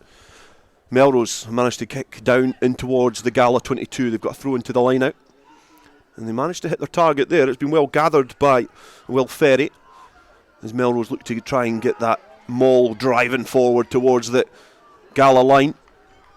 And Douglas Crawford is in there digging about, looking to try and release the ball just when Michael Todd tells him to do so. And the opportunity is now into the hands of Mitch Richardson. He manages to stay tall. It's now in the hands of Donald Crawford, who's got knees to the ground. His well protected knees with two pads covering them on the 3G surface, but there's some space over on the far side, and I think Melrose are going to squeeze in for the opening score of this game. There was an abundance of space on that far side, and Gregor Lindsay dives in for the opening score. Yeah, that was a great try there by Melrose, the opening try. It was so Melrose do this wonderful thing where they post all their tries from the previous week just on Instagram in a little collection, but what is really apparent is their dominant weapon is the line out drive from 5 metres out. Now it's a case for Gala of we know what's coming, we have to make sure we defend it well, but it's a case for Melrose of if it's not broken, don't fix it, and it's proven to work there with the maul, the regurgence, the retention of the ball, and then just shipping it wide with the speed of pass from people like Doug Crawford, people like Struan Hutchison. They have that crisp flat pass and they can just get people moving at pace, and from that distance out it's impossible to stop. Melrose, over different guises over the last perhaps 5 years, as the landscape of Scottish rugby has changed slightly. It has been a constant here at the Greenyards, that drive and maul. They used it in abundance in their dominance in the early periods of 2000 up until the birth of Super 6. And now it's going to be David Colvin to try and add the extras as he's straddling the touch line over on the bank inside. He's made a good connection with that, and the touch judges as well raise the flags, and that's an excellent kick from the side, and it's first blood to Melrose. Yeah, you have to say first blood to Melrose and you think about not 3 minutes ago they were in their own 22 turning and running after the ball, so it shows you how quick they can move up the field and how dynamic they can be. It's certainly been a brilliant start for Melrose. They look very dynamic when they're carrying the ball. They did have a little blip there when James Brown, who was a late replacement for Hamish Weir, he was caught napping, but the players in the black and yellow jerseys managed to sort that out quickly and then go down the other end and get a score. As now Douglas Crawford just ducking and weaving round the fringes of that ruck there as he looks to try and unpick a gap there that wasn't present initially, but eventually there is a little space there, and Melrose win yet another penalty and give you an opportunity to go through the Gala starting line-up as well, as we're 7 minutes into this game. They start with Callum Pate at fullback, Keith Young and Ben Gill on the wings, a centre pairing of Craig Dodds and Andrew Mitchell with Scott Peffers at fly half and Lachlan Johnson at scrum half. Melrose have now kicked down towards the Gala 22, and the forwards are gathering there, and for the Maroons it's Michael Angus making his first start for Gala, Kyle Scott and Glenn Brough in the front row, Josh Irvin and Fraser Wilson in the second row, with Taylor Wilson, James Glendinning and Angus Dunn in the back row for the visitors. Line out goes to the tail there for Melrose, and they've got a few options there off of the line out. Bruce Colvin just coming off his right wing position and pierces through the defensive line. He did have Mitch Richardson on the shoulder for a tip on, but not able to use him on that occasion. Now Struan Hutchison, he looks to try and go it along, get round the defensive line and put that offload into Donald Crawford, who was herring at a rate of knots, but just not able to get that free arm and get the offload in, knock on in the Gala 22. And it's going to be an interesting scrum coming now, because obviously with the loss of Tamasitas for the visitors, this is going to be a perhaps indication of sign of things to come. Yeah, you think you have to really target that. What have they lost? 145 kilos of strongman competitor in the front row, so that's a huge loss. But you've got players like Glenn Brough, people like that. I think it was, is it not Michael Angus's first start for Gala today at 35 years old? That's going to be, so he's going to be wanting to impress as well. He's worked hard for this and he's earned it, so credit to you, sir. Yes, Michael Angus has only ever came on as a replacement, but Melrose put the anchor down there. They drive forward and they've certainly put a shot across the bows of the opposition, because that was a really impressive start there for the forwards. They managed to nudge the maroon jerseys back slightly, but the referee Michael Todd has brought that back for a reset scrum. This is going to be an interesting couple of minutes here, because Gala have had little of the ball so far, and they're now clutching that ball in the hands of the captain for today, Lachlan Johnson, but he's got to put it into what is a difficult set piece here, as Melrose again nudge forward, look to try and just drive the opposition off the ball. The whole front row there was almost off its feet, and that is a very dominant scrum, and Melrose win the penalty. And this is going to be interesting to see what they do, but in terms of bragging rights, that's a huge one-upmanship there for the Melrose. Yeah, and I think I just mentioned Glenn Brough, unfortunately, and I could see his hips were actually higher than his head in the air there. That was a poor scrum for him. And then on this just now, I think it'll be interesting when you have two bad scrums like that and you are missing your club captain today, Liam Scott, because he was normally there to sort of settle the players in. He's not the most vocal captain in the world, but he does lead by example, so it'll be interesting to see how Lachlan Johnson now has to try and get this team back on the front foot, both mentally and physically. Scrum half Lachlan Johnson is the replacement captain, and he's got to try and lead his charges to defending this line as Melrose throw into the line out. They don't get a clean connection with that from the jumper, but they've managed to grab that back on their side as they drive towards that line. Michael Todd now down on one knee, trying to have a little look, but Melrose are not happy that they're grounding it yet. They want to try and get this ball back and continue playing. They managed to pass it into the hands of Rory Lindsay. He's driven over the line, but the referee Michael Todd has just indicated that's been held up by Gala. So they've been able to thwart this attempt, but it has been relentless in this opening 10 minutes from Melrose. Yeah, you have to say they've really started their intention. And rugby's such an easy game. If you get out on the front foot and you make the other team chase it, because then half their game plan has to go out the window because they know they don't have time on their side anymore. So I think it's just really smart from Bert Grigg to just get the team playing forward and really cement their position on this game. They can really build a presence in this opening 10-15 minutes. David Colvin now, after he retrieved the ball from another sibling pairing, Douglas Crawford. He's now at the breakdown, looking to get the ball into the hands of Struan Hutchison, who finds Mitch Richardson, who's just sat down his first defender. He looks to dance back in field, gets the offload in as well, out of nowhere there, as Melrose again charge towards that 5 metre line. The short ball to Will Ferry just drifts forward in a knock-on. There was certainly another glaring opportunity, but Melrose, if they could have made it stick on 2 occasions, they would have a more comfortable lead. As it stands, it's 13 minutes gone here in this fixture. Melrose 7 and Gala 0. But Melrose have certainly shown the sort of form that has allowed them to win 7 games on the bounce in recent weeks. Yeah, and you have to say with dominance like that, just the confidence that brings you into any game. Like, you know, I was walking around the changing rooms getting people for interviews today, and you could hear the music's blaring, all the guys are having a good time, there's laughter from the changing room, and you can come on with a metaphorical extra 3 points in the bag with an attitude like that towards a game. It really can be altering to how a game turns out. Put into the scrum again, and it's been driven back, but the referee Michael Todd has just indicated that they're driving in from the side, so Gala do get the penalty. There's a little bit of a wind here at the Greenyards. It's going pretty much from the end banking side at the road straight down the pitch, if you're looking at the flags on the far side. So Gala certainly have the wind at their backs as they kick the ball into the filming position we've got here. So hopefully Kelly Mitchell is okay on the far side. The cameras went off, so it doesn't bode well, but she's still standing, so all is well, and play continues here at the Greenyards. throw into the line out. It's been well gathered there by Fraser Wilson. He's managed to bring that down. Gala now getting the driving maul etched forward ever so slightly as Michael Todd puts the arm out for a free ball here for Gala. Now into the hands of Peppers, who looks to try and offload that. It was Craig Dodds at first receiver, looked to try and drop it on the shoulder of Scott Peppers, but just slipped up, and they're going to come back for the penalty. But a little bit better from Gala there, hitting their target, testing this Melrose pack and driving it forward slightly. Yeah, it's like I said, the driving line out of Melrose is a weapon, but Gala's also used it. They've had a good reputation so far this season for disrupting line out, so it'll be interesting to see how this battle comes along. James Glendinning, he has a very accurate throw on him as well, so he can make those challenging throws, and as you alluded to with the breeze as well, an extra dynamic. But if you can master that, if you can account for it, you can really have a weapon with this line out today. Another man who's got certainly a very dangerous weapon is Craig Dodds, and it's his kicking game, and he manages just to nudge Gala further downfield. And it's going to be another throw into the line out. The player we were speaking about before was James Glendinning, a youngster who shone up very well in the Shield final against Melrose Wasps last year, a game that you could watch back on Borders Rugby TV because it was an absolute humdinger.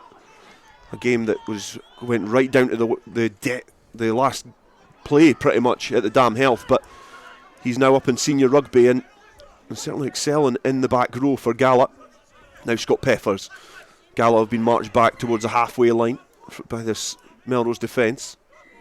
They're going to come back for the penalty, and Melrose letting discipline or ill-discipline slip into their game and allow Gala some cheap territory there. That's 2 penalties that they've been able just to kick upfield, and the next one will take them into the Melrose 22. Yeah, I was about to say, that's 50 metres in terms of kicked gained territory just in 2 penalties, and if you have a game like that, you're really going to put yourself up against it. So it'll be easy. You just need to make sure Gala that they capitalise on this now, come away with some form of points from this phase of play, this time of possession. The type of points that they're electing to go for is the 3 points. It's right on the 15-metre line, just a couple of metres shy of the 10-metre line as well. If you're familiar with the rugby pitch, the big cross which goes across the 10-metre line and then illustrates the 15-metre line. Right at the apex of that is where Craig Dodds is having to put down his kicking tee. The right-footed kicker. In challenging conditions, it's very windy here at the Greenyards in this National 1 battle between 3rd and 4th. Currently it's going the way of the team in 3rd position. Melrose leading 7 points to 0, and it's up to the very experienced Craig Dodds to try and narrow these margins. Right-footed kick from far out. He makes a good connection with that. Has been watched closely, and it's successful. And Gala get off the board with 3 points, and it's a very well executed kick there from Craig Dodds. And I think you have to take that with Craig in your team as well. Like, that's the kind of thing that he brings to the team. He brings that constant, consistent kicking accuracy from everywhere from 10 metres and closer from the halfway line. So you'll keep taking 3 points. If they give it to you every time you get into their 10 metres, you'll take the 3 points as Gala today, I feel. Kick downfield into the hands of Kyle Scott, who just barges over the first wanting tackler, James Brown. He gets burrowed out the way as Gala look to try and exit from deep inside their own half, and it's a good box kick from the captain Johnson, who finds David Colvin, who just threw the most outrageous dummy over the halfway line. He had no option but to hold on to that ball. Now Struan Hutchison looking to try and find some gaps in this defence, but he's been well marshalled there by Andrew Mitchell, who burst out the defensive line. Gala holding a very firm defensive line, but it has been breached a couple of times by Melrose as they opt to kick downfield. Now into the hands of Callum Pate. He kicks back down the throat of Bruce Colvin. Now into the hands of his baby brother David Colvin, who's found some space over on the far side, and he kicks an angled kick deep into the entrance corner here at the Greenyards, and it's pinpoint, just bobbling before the try line. It's having to be returned by Ben Gill, and David Colvin is waiting with bated breath yet again. He's looking to try and chip it over, but he bounces over Ben Gill, who manages to wrap up the fullback. Now the carriers come in for Melrose, and big Callum Cruikshank is the one with his hand up looking for some work. Now Struan Hutchison looking to try and find some space, and there's loads of space there in the defensive line. And it was well gathered there by Thomas Brown, who looked to try and breach that, but it's been Gala have been awarded a penalty for the roll there, and I think it was the roll from Ben McLean, who's tried to steal a few yards, and Scott Peppers has looked to go quick with the penalty, and it's trundled out over the head of James Brown, and they've made a good territorial gain from that penalty. When it was dangerous, Melrose looked like they had their tails up. Yeah, they did. They looked like they were really going to dominate there. It was a great kick as well by, I think it was David Colvin that stopped that ball just before the try line as well, made Ben Gill really have to think and act fast.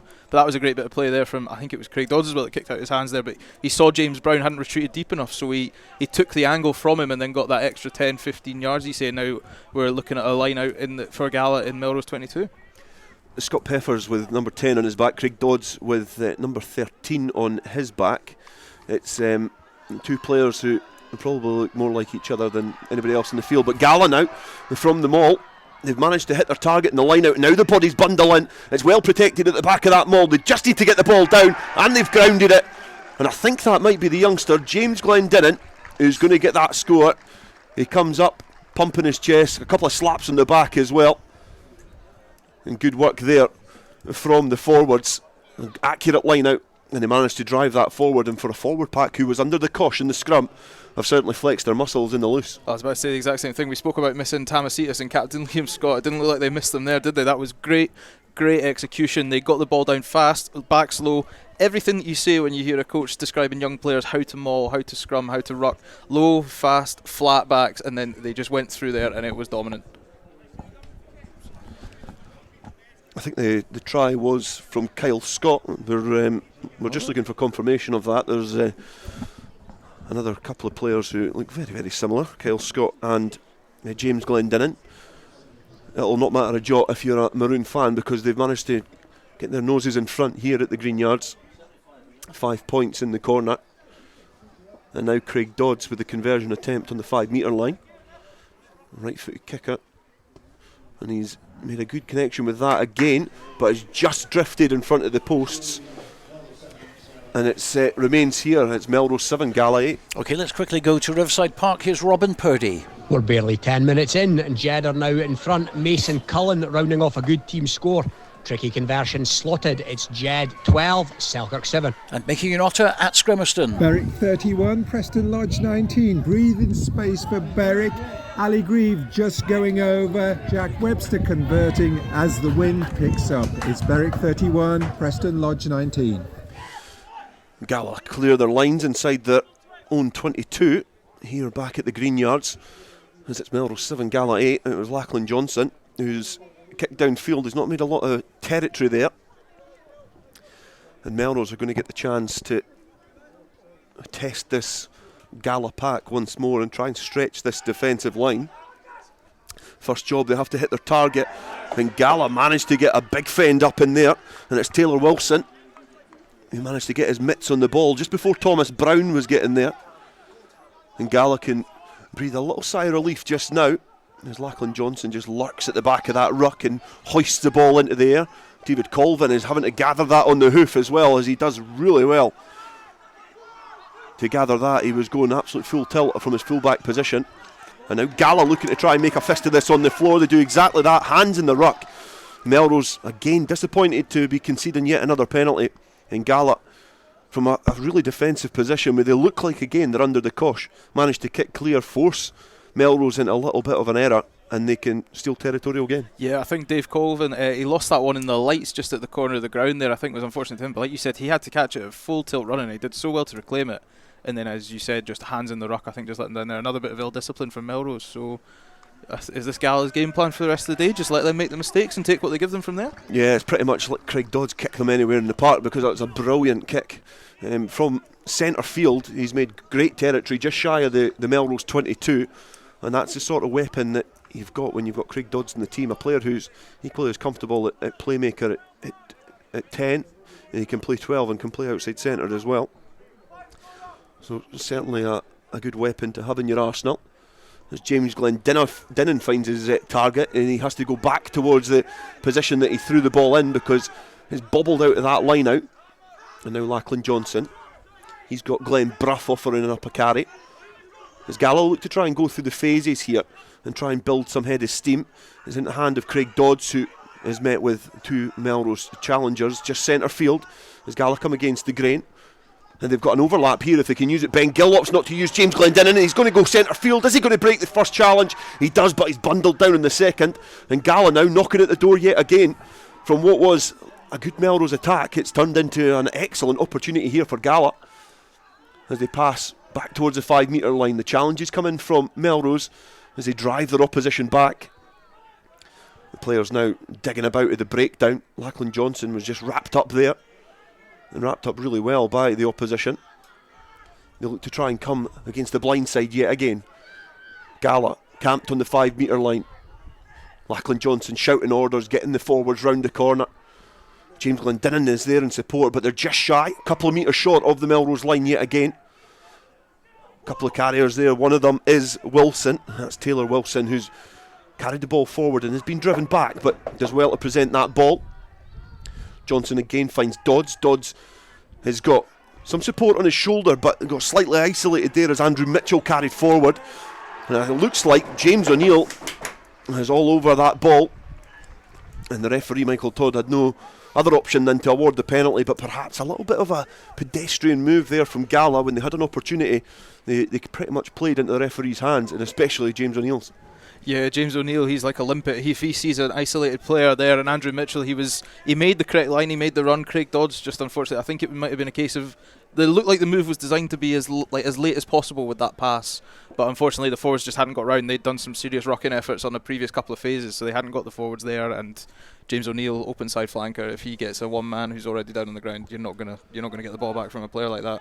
I think that might be your last meal. You're referring to him as being an aquatic snail, but it's certainly I get the analogy. But it's he is a great player with when he's got his opportunity to snuff out the ball and put a bit of pressure on the ball carriers as Melrose look to try and strike off their own line out. The replacement, James Brown, his first positive contribution in this game, takes play over the halfway line. Now Struan Hutchison, he's found a big carrier there, and Will Ferry is driven back, and the referee is just adjudged that to have drifted forward, and there's a little bit of a disagreement, shall we say, just right in front of us. And Thomas Brown is just grabbing round the collar of young James Glendinning. Lachlan Johnson in there as well, the captain, and he's wrapped up with James O'Neill. A couple of little slaps as the heads come together. I don't think they'll be exchanging pleasantries either, as Scott Peffers gets in there as well, and eventually the players are all dragged apart. Michael Todd, no doubt, is going to have a word with the two captains. Lachlan Johnson will be requested for a debrief after that little skirmish. But again, it shows how tight this is. Melrose 7, Gala 8. This is a historical derby, and Melrose will be wanting a bit of retribution after their howking they got here last year against Gala. It kind of set the platform for Gala to push on in the league, but it shows you the passion that's on the line. Yeah, and you have to say Gala, this game this week and last week, obviously Ayr last week, which did not go how they wanted it at all. That dramatic loss, that almost 30-point loss in the end, and then this week you're playing third today and you're playing second. How is that you've really got the mindset, they've really came in aggressive, and ironically there, Lachlan Johnson and James Neal were not the two people involved in the original scuffle that caused that skirmish, but they were the ones that tried to finish it. But Gala have really got that tensity, and they really want to make sure they can get it, and it will be interesting to see what Michael Todd's approach will be going forward now that they've let them all get that out of their system. Michael Todd done well to keep a lid on it. These two teams were hard to separate. They've been hard to separate this season so far. There are only 4 points between them in the league. Gala won one game less than Melrose. Melrose have won 8, Gala won 7. But last season, Melrose did finish 19 points behind Gala in that one, as Gala missed out in promotion by 1 point. And from that scrum, as it turns round, the referee has awarded the penalty yet again to Gala, and they have been benefiting off some cheap penalties from this Melrose team. But it'll give us a chance for Gala to kick downfield and us to see what the scores are like around the country. Let's go to Millbrae. 20 minutes gone here at Millbrae, and Ayr hold a slender lead. Jamie Bova opened the scoring for the host with a converted try after a strong break from winger Harry Lynch, but Kelso responded well with Alan Frame burrowing his way over the line for a score. Ayr 7, Kelso 5. And at Scremiston, here's Mickey Yanotta. Berwick 38, Preston Lodge 19, and for the third time in this game, Berwick have scored a try running half the length of the pitch. This time it was Rory Hindhoff and Jack Webster converting. It's Berwick 38, Preston Lodge 19. Stick with us this afternoon, because we will be keeping you up to date with all the scores around the country involving Borders teams as they come in, as we present to you the game from the Greenyards. Melrose 7, Gala 8 and National 1. It's third versus fourth, and currently as it stands, Gala would sneak 1 point behind Melrose and close the gap on that position. But obviously there's a lot of different spinning plates in this division this season yet again, as Kelso and Ayr are locking horns at Millbrae, and we'll keep you up to date with how things are going for both of those sides as well. Put into the scrum for Melrose. The scrum is driven forward. It's been controlled at the back of the scrum well by Rudy Lindsay. An impressive back row forward as James Glendinning came round the side there, looking to try and snaffle that loose ball, but the referee has adjudged that he's broke early from the scrum, because it was still well in there by Rudy Lindsay, well controlled by the young back row, and Melrose get the chance to kick downfield, and it's Struan Hutchison who's made very good territory there. The assistant referee on the stand side is just signalling it's bang on the 5 metre line, and this is opportunity knocks for Melrose. Yeah, and what a contrast in those two scrums there as well. The previous one was a scrum to Gala for Gala absolutely folding that Melrose front row, and now they come back with, they were wheeling them down the field, and James Glendinning I think took the tactical penalty there to stop that from happening. So it just shows you you're only as good as your last play, and it can turn on a dime, which makes this game ever more interesting with the 1 point deficit at the moment. Ben McLean hits the tail, and he's found Gregor Lindsay, but the scrum is the maul has just went down to ground. It is kept alive there, into the hands now of James Brown, who looks to weave his way through the traffic, the maroon traffic which is ahead of him. And he's been driven forward, then back. Play is still underway, and now into the hands of Mitch Richardson. The bouncing ball almost goes into the hands of Bruce Colvin, but now into the hands of a Gala player. But the referee has adjudged Gala to be offside, so the penalty will go the way of Melrose as they look to try and find their way back in front after they were capitalising on early pressure. And they certainly had the best of play for the opening 10 minutes. In 15 minutes, you would say, and then against the run of play, Gala did get a penalty and then a try in quick succession. And as it stands, they're 1 point ahead of their very close neighbours. And Melrose are just deliberating to what they're going to do here at the penalty. And I think that is a very wise choice there. 5 metres from the Gala line, and they're opting to go for the scrum. That's strange that you say that, because if knowing what I've said about Melrose earlier and what we've watched them over the past couple of games, I thought they would have gone for the line out based on their proficiency with their line out maul. But I mean, this must just be a purely a physical and mental battle here right now to really, if they can get another scrum penalty, that really sets them off in good stead. So I can understand why they have gone for it in terms of that mindset. I think they've gone for it because the scrum has been on top, and 5 metres from the line they're looking to try and perhaps force the hand of the referee, but it's been well marshalled at the first stab there from Gala. It's messy, the penalty is coming, they've got the free ball, and out in the hands of Mitch Richardson, who just dances back in field. He's trying to get his knees on the ground and cease this contact. As he does just that, he manages to squirm his way out of trouble. The referee is going to come back for the penalty, and I would imagine they're going to go for the scrum again. Douglas Crawford was like a scalded cat getting across there, looking to take the penalty quickly, but I would imagine that Melrose will go for the scrum again. They perhaps never had enough ascendancy in that first set piece to really force the hand of the referee, but they are going for it again, and all the bodies, the heavies now, make their way towards the 5 metre line, just to the left hand side of the 15 metre, so it's certainly a very attractive position to try and drive the opposition off the ball. Douglas Crawford is waiting patiently with the ball in hand alongside the Gala captain Lachlan Johnson. The referee brings the two packs together, ball is rolled in.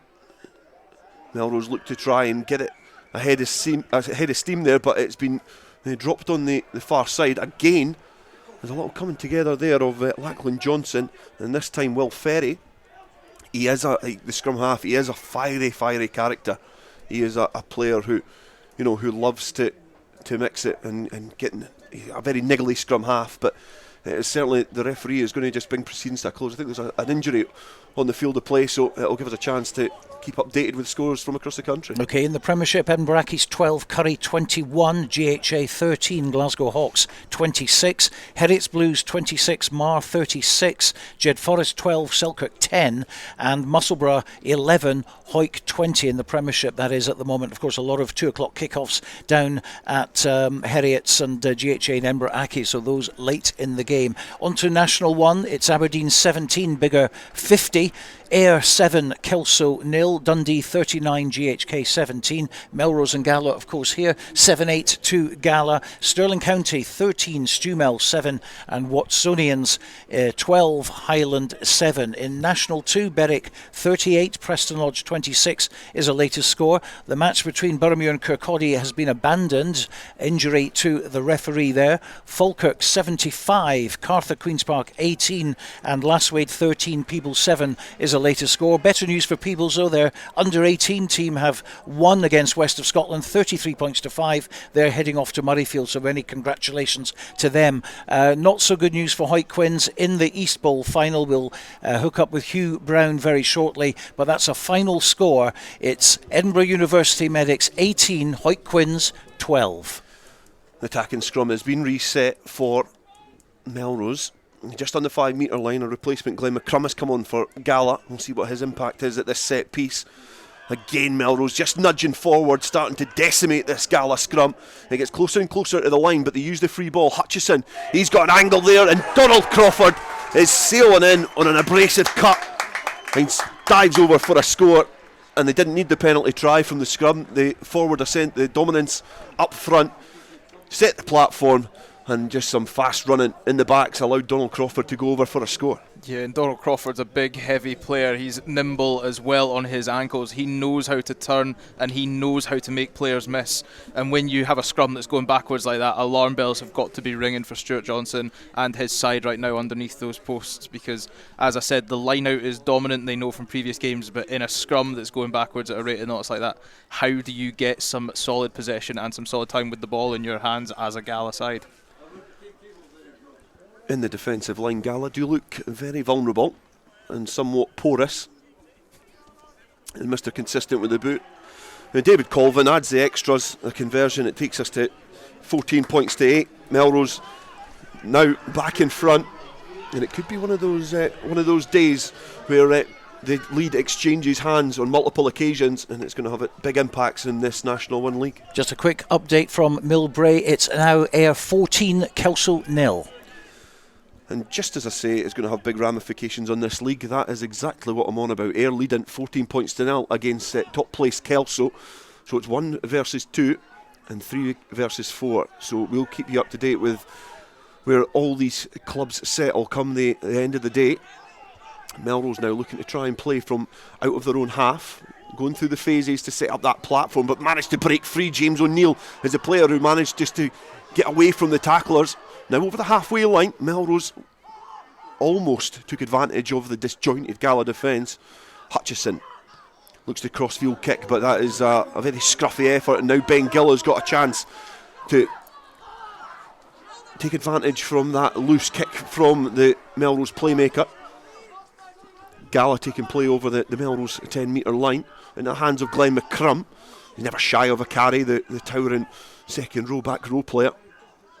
Likes to mix it up with the big boys.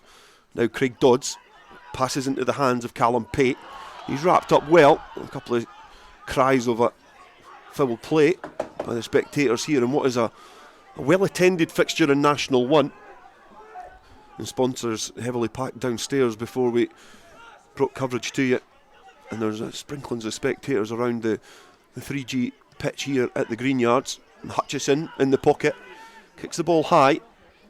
It's straight down the throat of the Gala defensive players, who again put in another scruffy kick as James Brown is well marshalled there by Callum Pate, who makes up for a poor kick. Melrose now offloading out the tackle, take play over the halfway line, but only by a fine margin. But Michael Todd is going to bring that back, not releasing the tackler. So Melrose now have the chance to try and build on their lead and kick themselves back in towards the Gala 22. Yeah, and you think there was two very missed kicks there. I think Struan Hutchison's back line didn't know that he was going for that sort of up and under attempt, that little cross field, and it caught them off guard. But then Callum Pate with an equally as poor as misplaced kick. So they've kind of both cancelled themselves out there, and now Struan Hutchison's going to get another chance here with his boot from a static phase of play. It's not going to find touch. It's a good connection, but Ben Gill is there. And Craig Dodds is in the pocket. And he kicks it downfield, and David Colvin, he gathers it well. What an impressive skill set David Colvin has. He kicks it high in the air, almost perfectly measured, but Ben Gill was there. He's been met quickly by David Colvin's right shoulder, but he's brought out quite quickly. He managed just to unsheath a Gala player from his shirt as well, as Peffers now looks to put the crossfield kick in. We've got Keith Young waiting over on the far side, almost gathers it behind the shadows of Bruce Colvin, but just when he was trying to bring it under his spell, it just bobbles forward, and it's a knock on there, and it almost was something out of nothing, because Melrose had the field covered, and it perhaps just caught Bruce Colvin a little bit unawares that Keith Young was lurking behind him. That was almost Odell Beckham Jr.-esque there. He caught it almost on the spin over the top of Bruce Colvin's head, and I don't think Bruce Colvin would have wanted to see that on any highlight reel going forward, but that would have been a spectacular play had that gone to hands there. But like you said, Melrose had the play sort of covered, so he wasn't really expecting it. It was certainly a bit of initiative there from Scott Peffers, who again himself, very similar to Craig Dodds, can play in numerous positions, quite equally as comfortable at fullback or outside centre. He finds himself in it at fly half, well supported by Craig Dodds, who is interchanging from 12 to 13. The scrum again from Melrose is dominant. They've got the penalty advantage. As Crawford looks to try and offload, Ben Gill now picks up the ball. He was in for a score, and what would probably have been a certain score had the penalty advantage not been there. James O'Neill was breathing down his neck, but I would have fancied Ben Gill in a foot race there to go in for a score. But fortunately for Melrose, they come back for the penalty and they can kick downfield. But it shows you that they had the opportunity to roll the dice. Yeah, they did, and I think Melrose might get a bit lackadaisical with these. They're getting these free plays from these penalty advantages, but Struan Hutchison, he's throwing some balls that we know he normally wouldn't throw if he didn't have these advantages and this sort of confidence that his forward pack's given him. Doug Crawford's getting away with a few things as well. He's leaving passes a bit late, so it'll be important for Burt Grigg and the rest of the team to make sure the players keep their heads. Obviously, with that scrum going forward, it's very easy and very comfortable for them in the return to play. But it will be very, very interesting to see if Gala can capitalise on more late and lackadaisical passes like that going forward. Struan Hutchison has now again found another hole in the defence, and he manages to release Rudy Lindsay. There's Douglas Crawford, who finds Bruce Colvin, who's acting as first receiver. He stands up strong and then rolls down to the ground, and James O'Neill now looking to puncture the defence and go in between the two Maroon defenders. The support is there, and Crawford arrives with the ball, and now into the hands of the most recent try scorer, Donald Crawford. And Mitch Richardson's now evaded the challenge. He's got some support there. David Colvin, he looks to try and release his teammate over on the far side, but he's not able to gather the ball, and it is a knock-on. Opportunity gone there for Melrose, but again, just showing that sort of open field running, the skill set that they have in these backs. Mitch Richardson has been very impressive throughout the opening stages of this first half, but just not able to capitalise there on the space that they created. Yeah, and that interchangeable style of play as well. Obviously, you've got Bruce Colvin who can substitute in at 9 as well, so when you have got Doug Crawford on one side of the pitch, Bruce can filter in, take the ball, you still get that crispness of pass, you still get that speed of play, but most importantly, you've got the brain round the pitch as well, so everybody knows what that job is supposed to be doing. And then unfortunately for David Colvin, who'd had a pretty much near perfect game so far, he just threw that pass a bit too far forward and his winger couldn't catch it. Michael Todd just having a conversation with a few of the Melrose players, and just perhaps explaining perhaps a scrum, and maybe just giving his opinion on how dominant Melrose have been so far. There is a player down at the moment as well, and just a reminder, last we heard from Millbrae was Ayr were leading Kelso 14 points to 0. It is now 21-5 we hear, and Ayr stretched their lead, which is going to have a huge impact on the way that this league is going to pan out at the end of the day. There is going to be a replacement though. It looks like Luke Townsend is coming onto the field, and it gives us a chance to get a little update as he is going to find himself in position. Yeah, in the Premiership it's still Curry 21, Embrackis 12, that's being played at Rayburn Place, GHA 20, Glasgow Hawks 29, and Heriots 33, Mar 43. According to the announcers, that's Elliot Ruthven in the number 20, so hopefully we can just rejig our team sheets. A little number change for Melrose. But from the defensive line out, Gala have managed to secure the ball. And again, Lachlan Johnson is lurking at the back as it nudges forward ever so slightly. They might be being battered in the scrum, but they certainly look like they can mix it in the maul. And it's been crabbing towards the side, but Johnson does get a good connection with that ball, kicks it downfield. As the assistant referee goes closer towards that 10-metre line. There's going to be a throw into the line out to Melrose, but it's certainly job done there for Gala defensively. Quick update, a full-time score from Raeburn Place. It's Edinburgh's 22, Curry 21. Oof, that does sound like a cracking Edinburgh derby. And 22-21, Edinburgh certainly look like they're going to be cementing their place in the playoff positions. It's certainly starting to heat up in the Premiership as well as Nat 1 as well, as all the teams strive for these important places come the end of the season. Edinburgh is putting down a marker on the men from Millennium. And Melrose now charged towards the 22 into the hands of Donald Crawford. He just has that little hop and a skip again and gets ghosts in towards where the space was, but he's been wrapped up by the Gala defence and they splinter out the line. Glenn McCrum is one player there who drives the opposition back, and Gala have managed to turn over that ball. Johnson's digging about in there. There's nobody in the backfield either, so if that ball came back, that was really dangerous for Melrose, but fortunately for them, it's just going to be a put into the scrum to Gala. And if anything, I think Melrose would have that over anything else at the moment. They would. I think Angus Dunn's up front tackle and dominant hit has worked against them there. Like you said, it's given Melrose the scrum. So you have to. I was just noticing Craig Dodds was getting a bit of a treatment. I don't know whether he was just having a chat with his physio because he was very in and out of the conversation, but he was getting a bit of an attention there. So that might be something to watch for the next 5 minutes, just see how he operates. I know him and Andrew Mitchell have taken a bit of a battering so far, having to make a lot of tackles, as you said, against this expansive wide play from Melrose. I think there almost is a little bit of a clash of styles in the backs. Peffers, Dodds and Mitchell are a little bit more pragmatic, where you would say Hutchison, Richardson and Crawford have perhaps got a little bit more energy in attack, and it is shown so far as the defensive line in the backs has looked like it can be stretched and splintered, and in the scrum as well it does, as Hutchison finds a little space in the backfield, but Ben Gill has done well to marshal and gather that. Elliot Ruthven gets across and makes the tackle on the 5 metre line inside the Gala half.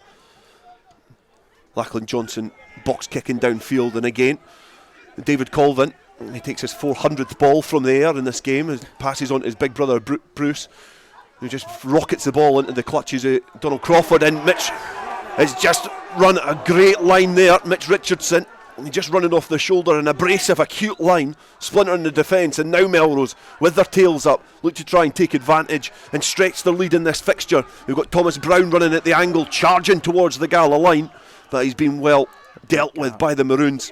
And now Callum Cruikshank has a little knock at the door. Bruce Colvin digging about in there, trying to go it alone. Now into the hands of the replacement, Elliot Ruthven. He looks to try and get underneath the Gala defence. They eventually do. Melrose get over the line. It's attritional play, really short from Melrose. And it looks like it was Big Thomas Brown's the boy getting the pats in the back there. He's back in Melrose colours after spending some time at Selkirk in the Premiership last year. Obviously hoping to nail down a place for the Knights and progress his rugby career, but back at his hometown club, and the smile on his face says it all after that try. Yeah, and what a run from Mitch Richardson there. That was some line, beautifully set up by Donald Crawford to just send him through, but he was galloping through there. Both of us kind of took a breath at how easy he carved through that back line, and then, as you said, very attritional, smart rugby from the forward pack there, just setting it up at 9. Low, hard, fast, powerful rugby, and that's all you need to score a try. And that is half time, and it was a great end to the half for Melrose. They started it really, really well. They got the opening score of the game through Gregor Lindsay. It ended up coming back to bite them because Craig Dodds did get a penalty, and then the try as well from Kyle Scott. And then they stretched their lead through tries from Donald Crawford, and then the last one there from Thomas Brown. It takes the half-time score here to Melrose 21, Gala 8. OK, thank you very much indeed to Dale and Sam. Let's go to Millbrae. It's Ayr against Kelso, and here's Andrew Fleming. Closing stages of the first half, and Ayr have taken a hold of this game, taking advantage of Keith Melbourne's sin bin with the Scott Watson try. Captain Cameron Rees has just added a third try for the host. Bova again converting for a 21-5 scoreline. However, Ayr have just been reduced to 14 men with a yellow card for Rowan Potty. Okay, Ayr 21, Kelso 5. Thank you, Andrew. And what's happening at Riverside Park? Here comes Robin Purdy. Another Selkirk try here at Riverside. This time it was Alan Ferry who powered over Jackson converting. It's Jed 12, Selkirk 17. And of course it's all over the East Bowl. Edinburgh University Medics 18, Hoyt Quinns 12. Let's bring in Hugh Brown. Harlequins' winning run came to an end in dramatic style with a defeat in the East League Bowl final by 18 points to 12. Quinns were ahead of Edinburgh University Medics by a point at half-time, and the first 10 minutes after the interval were evenly contested. Then the Medics' inside centre Angus Reid collected the ball from the scrum and ran 30 metres unchallenged to score under the posts. He then added the extras too. Quinns fought so hard to get back into the game and spent most of the last quarter camped on the Medics' line, even having a try disallowed by the referee. The Medics were down to 14 men for the final 10 minutes, but even with a man advantage, the visitors couldn't make it count. So the Murrayfield dream is over for the Harlequins, and it was Edinburgh University Medics who lifted the East League Bowl. Final score at a very blustery Peffermill: Edinburgh University Medics 18, Hoyk Harlequins 12. OK, let's run down some of the results we have for you in the Premiership. Edinburgh is 22, Curry 21. That's a huge result. Great for Hoyk there, of course, and pretty good for Embrackis, putting the pressure on Selkirk as well. GHA 20, Glasgow Hawks 29 is a full-time result. That's Hawks getting revenge over GHA. Of course, GHA won the match at Ballgrey last week. Full-time in Golden Acre, it's Heriots Blues 33, Mar 43 there, so a losing bonus for Heriots at the bottom end of the table. Jed Forest 12, Selkirk 17 is a latest score. That's of course a 3 o'clock kick-off. And in the match at Stony Hill, it's ended Musselburgh 14, Hoyk 20.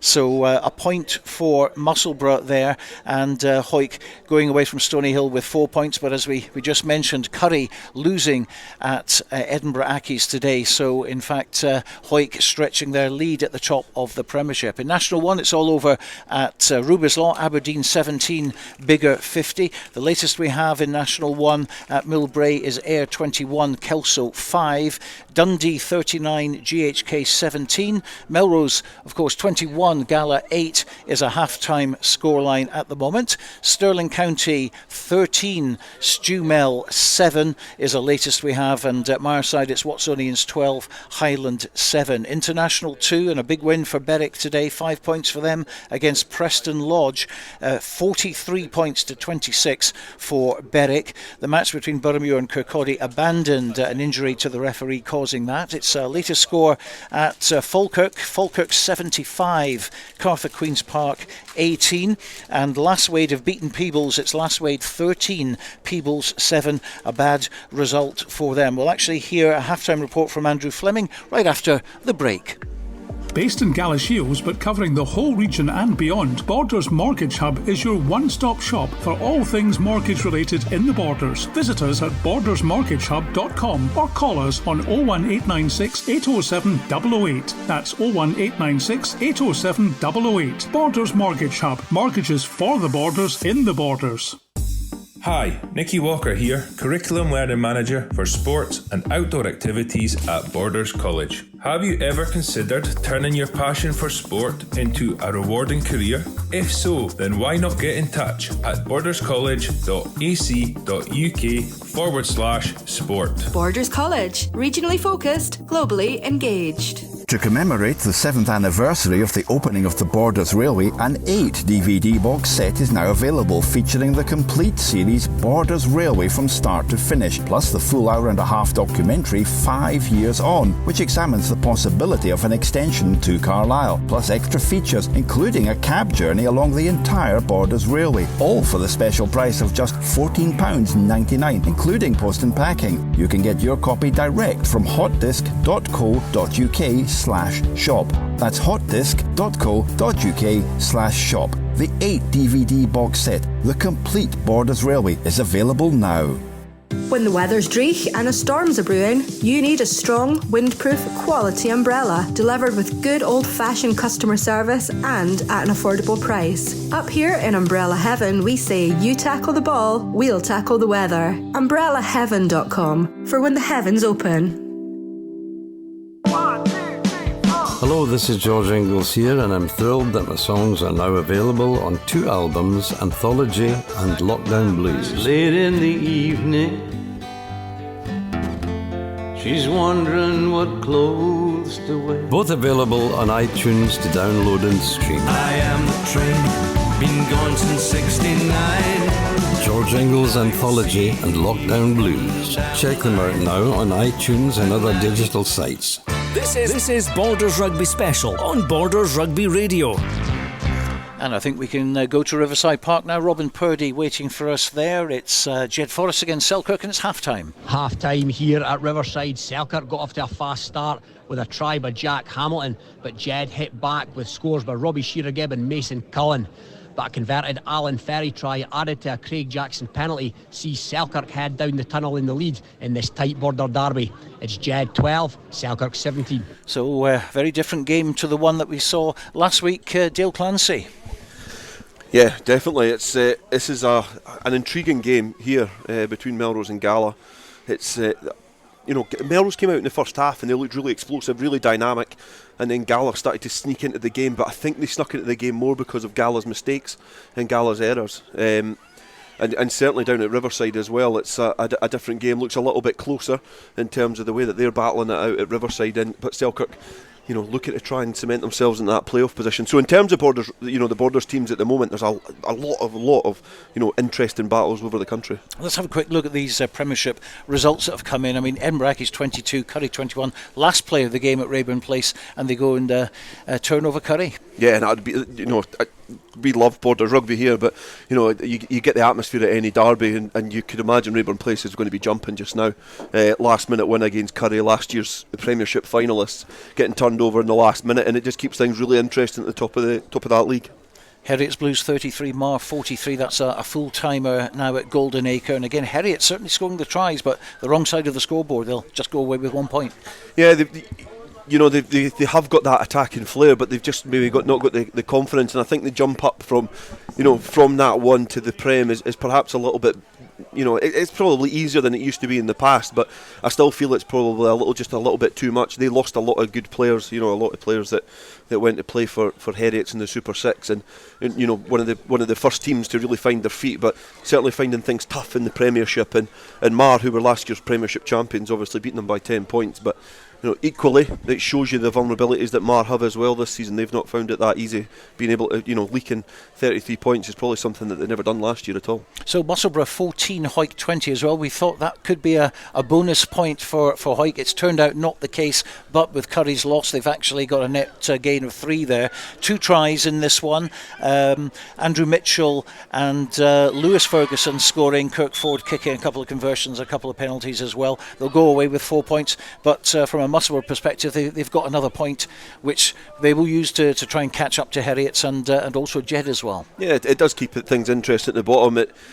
Musselburgh are difficult at home. I would have expected Hawick to beat them by a little bit more, but it's obviously been a difficult game. But the main thing is, and we've said it week in, week out, especially when we've been covering Hawick, it's about the result. It's about getting the win and keeping that wagon rolling, because in terms of the picking up bonus point for tries, it's something they found hard this season and also last season, so it's certainly another weekend where that's passed them by. Right, interesting one coming in now from National 1. It says it's a result, Stirling County 35, Stewart's Melville 19. They do have lights there, and I thought that was a 3 o'clock kickoff. It's come down as a full-time result, we'll get that checked, but it's 35-19 anyway to Stirling against Stumel. Stumel having no luck at all. Yeah, definitely. It's another game that towards the bottom of the table in that one, both teams looking to try and fight for survival, but it's looking really, really tough for both of them, to be fair. But obviously Stumel, who were sitting at the foot of the table, in Watsonian in 10th, it was a bit of a ding-dong battle, but Watsonian's just managed to streak clear a little bit more from them for the win against Highland. Yeah, well, that one's still being played. That's a 3 o'clock kicker. That's 12-7 at the moment. Of course, over at Millbrae, 3 tries now for Ayr, 21 points to 5. That's a commanding lead for them, and Ayr certainly coming up under the radar. They've still got to obviously come to the Borders and play there, but it sets these up nicely. I think Ayr they've went about their business pretty well. They've kind of kept there or thereabouts. Last year they played well in the league. They were mid to top of the table and had a mixed bag of results. I remember the game they had down here against Melrose was an interesting battle. It was one that I believe Melrose went on to win, and Ayr at times looked good but then poor, and then good then poor. But then obviously it's one of those things that this year they've managed to just steady the ship, and they're setting, they're putting down a real marker by beating Kelso at the moment, because Kelso have been really impressive. Well, we can confirm that was a 2 o'clock kickoff at Bridge Hall, so that was 35-19 a final score for Stirling. And quickly into National 2, Berwick 43, Preston Lodge 26, all 5 points going to Berwick there. Peebles losing it last way, though, bit of a surprise there, 13 points to 7, and no trophy for Hoyt Quins. They've lost 18-12 in the East Bowl final. Well, I think we're ready for the second half. Let's go back to Dale Clancy and Sam Mathews. Yes, it's the two teams are back out now as we keep you up to date with the scores from across the country. It's a bit of a mixed bag for Borders teams. It's certainly bad if you're a Peebles fan at the moment, and there's two of us sitting here. A disappointing result for the men from the Gites, but Scott Peffers gets play back underway for Gala, who are looking to try and claw their way back into this game. They currently trail the host Melrose 21 points to 8 as Douglas Crawford passes into the hands of Struan Hutchison, who just levels it straight downfield. It's been gathered well there by Callum Pate, who passes the ball on to Peffers, who spills the ball to Gill, who puts boot to ball just to try and find some space, and he's found a little bit and has dribbled over the touch line there. It's went out for a line out. It's going to be a throw into the line out for Melrose, and in terms of positional play there from Gala, it's a good start to this second half. Yeah, it's what you want. You want to keep it calm. They had a very tough first 5 minutes in the first half. So Gala getting their hands on the ball fast, getting a few of their key players to just get a touch on the ball again, get used to it back in their hands after being in the sheds for half time, will always do well. And now they'll see, because they have a good defensive line out, so they'll probably try to target this here. Elliot Ruthven, hoisted highest in the line out, brings the ball down, and now the Maul is trying to get some head of steam over on that bank inside, but not able to make too much inroads. And Struan Hutchison tried to kick downfield, but the referee Michael Todd having none of that. There was a scrappy kick which had a lot of maroon bodies in front of him, and now Melrose look to go wide. It's into the hands of Bruce Colvin. He tried the old Maori sidestep to go over Keith Young, but he's been wrapped up well. The support does come eventually, as it's in the hands now of Ben McLean. He carries forward, making inroads into this Gala defence. Struan Hutchison back in the pocket on the 22, lumps it downfield. It's into the hands of Callum Pate again. He must have been watching David Colvin in the first half with a lot of interest, because he seems to have taken up that retriever role at fullback now, playing with his face in the wind now. He's going to have a long second half, staring down the barrel of the kicking game of Melrose. And Thomas Brown now at an acute angle splinters the line, passes a great ball back in field, and now Douglas Crawford evades two challenges. He's got some support there, but he's not going to need it. He scampers over the 5 metre line and goes in for a score, and it's the bonus point try there for Melrose. And it all started with Thomas Brown. Great tip on to Douglas Crawford, and then he ghosted past about 3 or 4 Gala players, and that was excellent open field running from the scrum half. And Melrose now over the line with a bonus point. Yeah, and then, like you said, Thomas Brown, that was a great line there. He saw the gap in front of him and he couldn't believe his eyes. I mean, this guy's got a stride length of about 5 metres or something like that. He's absolutely rangy, but then you've got the absolute opposite in Douglas Crawford, who is small, nippy, nimble, accurate, and then he said he made players look foolish there. He made them miss and he ran, and I think there was about 4 or 5 players in the back line outside him waiting to take the ball if he did need to pass it on. But Doug Crawford, a very fast player and a very intelligent rugby player, was never going to need any help to run in at that speed.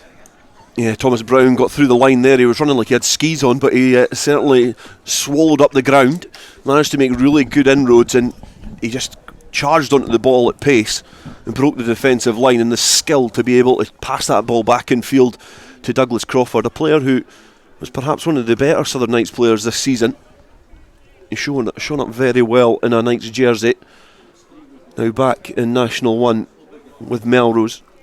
Another Knight, David Colvin, keeps his 100% record so far, adds the extras, and it's now Melrose 28, Gala 8. Yeah, and that try is going to have such ramifications as well, as we spoke about. Probably the most pivotal weekend in the league so far, especially in that one.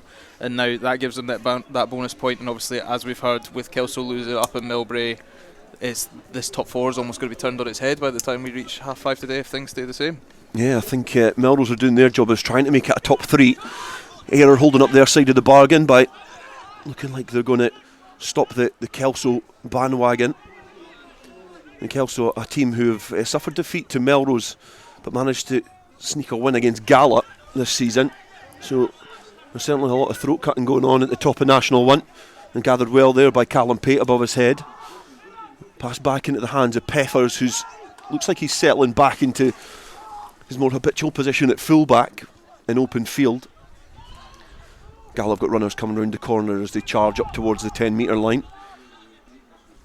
Craig Dodd's just sitting in the pocket, rides the challenge, back up towards the 10-metre line yet again. And Gala finding it hard to try and breach this Melrose defence for what would only be a second time. The try from Kyle Scott earlier on. Gala make a couple of metres over their own 10-metre line now as Lachlan Johnson, outstretched arms, is having a conversation with Michael Todd. And perhaps a little bit aggrieved at something, but James Glendinning carries now. He's been clattered by an arm pretty high, but the referee has let that one slide. Gala yet again into the hands of Peffers. Peffers finds Dodds. Dodds probably will look to put boot the ball, but not able to. It's into the hands of Pate. Pate now has got it into the hands of Keith Young, who's been met with a couple of challenges there. And Donald Crawford and Thomas Brown for Melrose. Peffers acting as scrum half. Into the hands of Angus Dunn, recently returned after following Scotland women in New Zealand. It has been well retrieved there, out of nowhere by Glenn Bruff. I don't know where he popped up from. And then now into the hands of Wilson, just passes it out the back. Now Peffers, a great ball into the hands of Pate, great offload there as well. And now Glendinning, he passes the ball on to Ben Gill, and now he's got open prairie to run into. He goes back in field, he evades the first challenge, looks to get the offload on, but Melrose are there back on the 5-metre line. Gala almost knocking at the door, and it's Melrose who get back in defence. And I think it was perhaps David Colvin, one of the players who got back there, but there was a few black and yellow shirts defending for their lives on that line. Great attacking play from Gala, but it comes to nothing because they don't return with any points. Great defence from Melrose. Yeah, great cover by Dave Colvin there, but also I think it was Doug Crawford and Struan Hutchison. I think the 9 and 10 ended up following Ben Gill out there, and Ben Gill, he got caught in two minds of, do I come back inside and wait for the support, or do I have to try back myself, because he's against good tacklers there if he sees David Colvin running over and players like that. So yeah, like you said, great defence, and then a great skill by Dave Colvin there to just attach himself to that ball and just not be moved.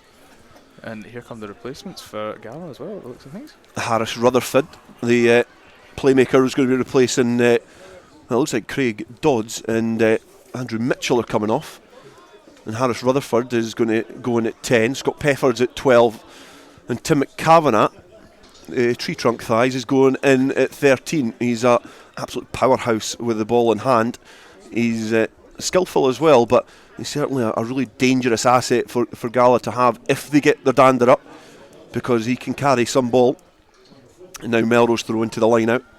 Gregor Lindsay again retrieving the ball from the sky as the driving maul now makes some heavy inroads. It's again crabbing across the field towards the stand side, and they splinter free off the side. The offload was almost on there for Melrose, but to no avail this time. Struan Hutchison, and passes into the hands of Donald Crawford, who just ghosts through. That's a great step there. He's got options left and right. He's going to use David Colvin. David Colvin's got Richardson in support, and it looks like the Canadian is going to go over for a score under the sticks, and out of absolutely nowhere Melrose scored a try, and that is as good a try as you'll see. Yeah, Mitch Richardson, and you have to say after his first half performance, he's definitely deserved to get his name on the score sheet today. He has been phenomenal in setting up plays and phases, and then once again, captain fantastic today, David Colvin. I think he's only put 1 foot wrong, and that was that pass he threw that ended up being a knock on. So yeah, very simple rugby there. Good line out maul. Maybe they've gone a bit inside more for some people's likings, but they capitalised on the play they were given by the referee, and they scored from there. It was simple. Donald Crawford with a great line as well, really made Tim McCavanagh miss, targeted a fresh player who hadn't got a feel for the game yet. It was a great step from Donald Crawford, who seems to get better with age. He's a really skillful rugby player, but he seems to be getting quicker and quicker as he gets through the years. David Colvin now to add the extras. It's the easiest one he's going to have so far. He does just that. 35 points to 8. The Melrose now lead, and they've certainly got revenge from their 26-5 defeat here in October last year. But that's as good a try as you see. I did say before there's going to be a little break in play here before we get things going again. I said before kick-off I was really looking forward to seeing Mitch Richardson and James O'Neill playing because I truly believe they're a level above, and they're showing just that. Yeah, they are true class, aren't they?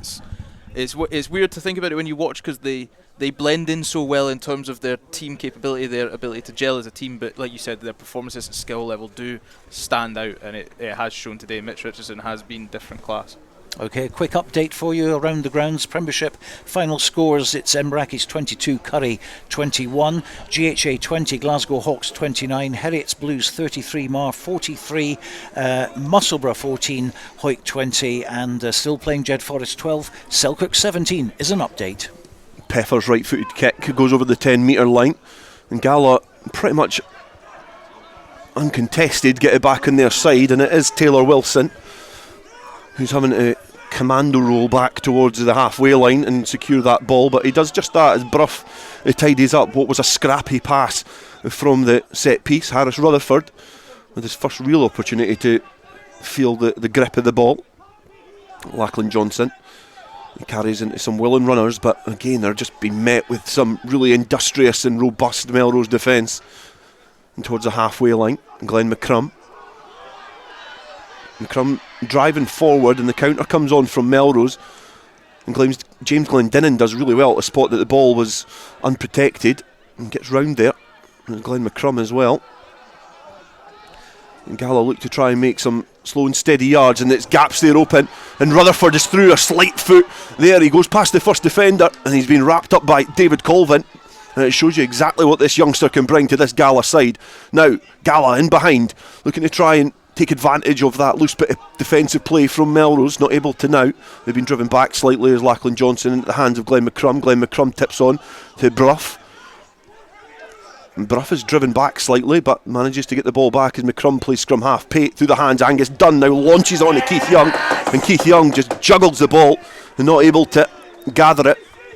And Douglas Crawford is shouldered out by the slight Callum Pate, who's perhaps conceding a bit in weight, but he's a fiery young character, certainly doesn't back down. But it looked like it could have been on there for Gala, but it shows you exactly what Harris Rutherford can do. He's an impressive playmaker. Yeah, he is, and obviously he was on Southern Knights duty this year as well, so he could class it as a home pitch for him. Not today obviously, but he is familiar with the ground, so he's not affected by the 3G quite as much. But I was really excited to see him when I saw him walk on there. I don't know whether I would have made Craig Dodds the substitution come off, because I thought he's been pivotal with his boot.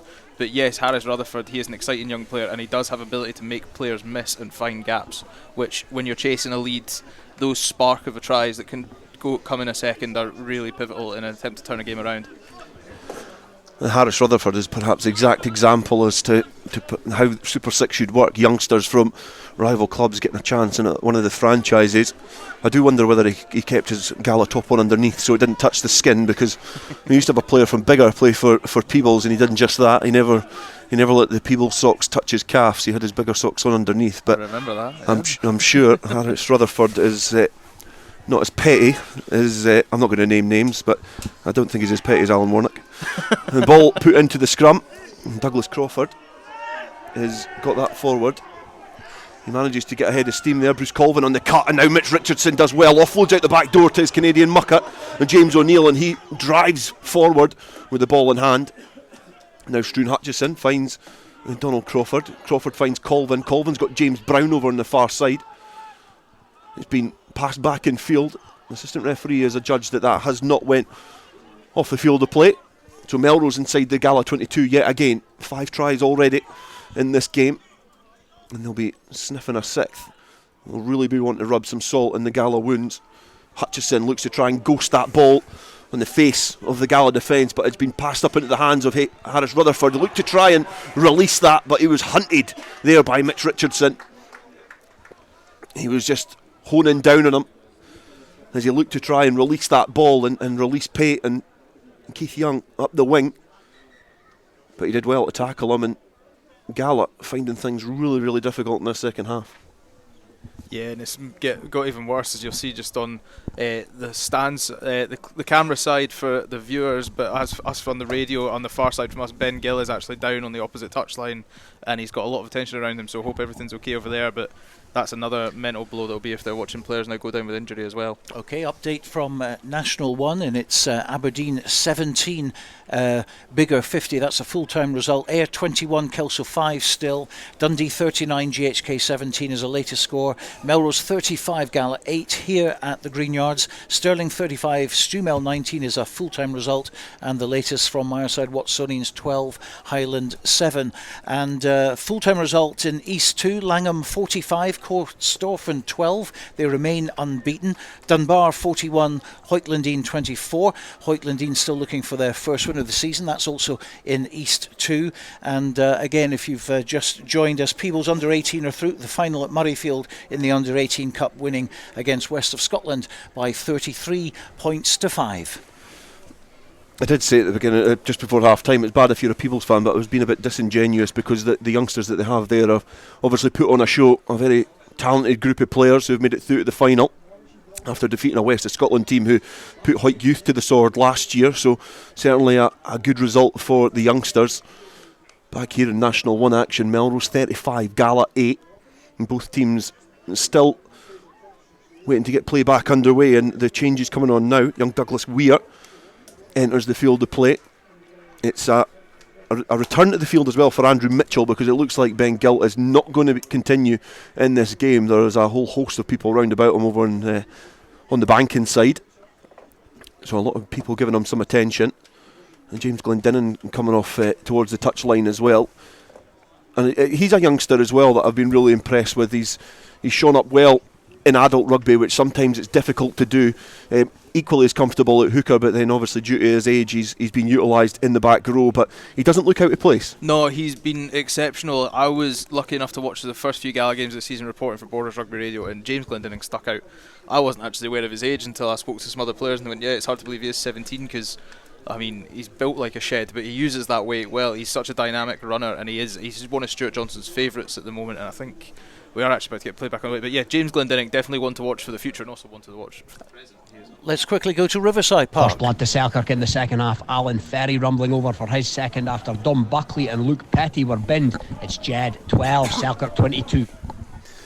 Play back underway here as well after a lengthy injury to Ben Gill. We wish him all the best, but he's up and walking. He's being escorted round the back of the posts, which I'm sure if he's still willing his charges on. But from that scrum, Melrose have completely obliterated the Gala pack yet again, and Gala somehow have pulled it out the bag and managed to pluck that ball back on their side. Taylor Wilson, another player I've been particularly impressed with in this game, in a side that's been dominated. He's shown up pretty well, and Gala kick clear, but only just out their own 22, and Melrose have an attacking platform again, and they'll be looking to really capitalise on this territory. Yeah, you'll think they'll try to get it out of the line out as quickly as they can and try force another mistake to get another scrum in, but they really want to push that. And I mean, we've not said their names a lot, but Callum Cruikshank, Ben McLean and Jack Dobby, the front row for Melrose, have had an excellent game today. They've really been dominant at their job. A lot of the dirty work has been done by them, and it's made the expansive running game for Melrose so much easier. Looks like they're going to the tail here. They do just that. They hit their target and straight through the middle. There's Douglas Crawford look to try and put the slight scrum half through the tightest of gaps, but if there's anybody on the field that could have breached that, it was him. He's recycled himself well to pass into the hands of Thomas Brown, a man who started one of the many excellent tries we've seen here at the Greenyards so far this afternoon. And James Brown on the bank inside almost scooped that ball up, but it's went loose. It's still in play. The referee letting things continue. Gala howk it downfield, and they make some good territory there. It's going to come back. The referee, Michael Todd, just signalling there was no advantage there. It's going to be a scrum, but you can see the Gala players just signalling that I'd rather have the line out, because a scrum is dangerous territory for Gala. I was about to say the exact same thing. I was like, do you think they'd take the line out? Yeah, well, again, it's unfortunately James Brown today. As we said, he was a late addition to the team with the injury or absence of Hamish Ware. But obviously he's had a lot to do in defence, and he's taken a few big hits under some high balls, so I think he would have liked to get the ball in hand and had a bit of a run with it. let's see, can that Melrose front three win the ball back for Melrose again? Yeah, I think James Brown has he's had a bit stop-start. He perhaps is he's been a bit off the pace compared to the rest of the Melrose backs, but we can perhaps put that down to the fact that he was a late addition. But again, the pressure comes on from the Melrose pack. Gala do well to get that out the channel very quickly, and the players run round the corner.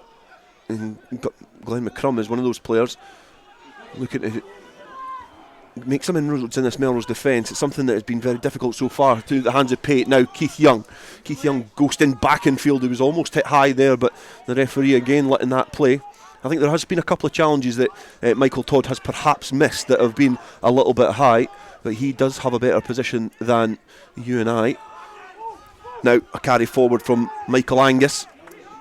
It looks like it's getting pretty scrappy in there at the breakdown, and it's going to come back on our Melrose side, and Thomas Brown yet again charging forward, dropping the shoulder straight into the Maroon Hearts.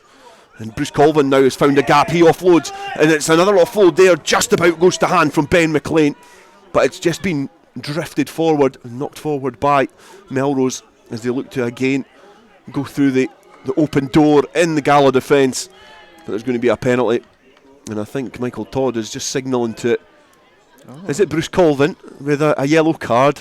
Well, it's definitely not a first, but the winger, the very experienced Melrosian, is going to spend 10 minutes in the bin, and it's a sight we've not seen for the first time and probably not the last. No, and he's smirking as he comes off there. I've seen him at the end of a few rucks. He likes to let other players know when he's playing well, Bruce Colvin is how I'd describe it, and I think he's finally just been sort of reprimanded for that.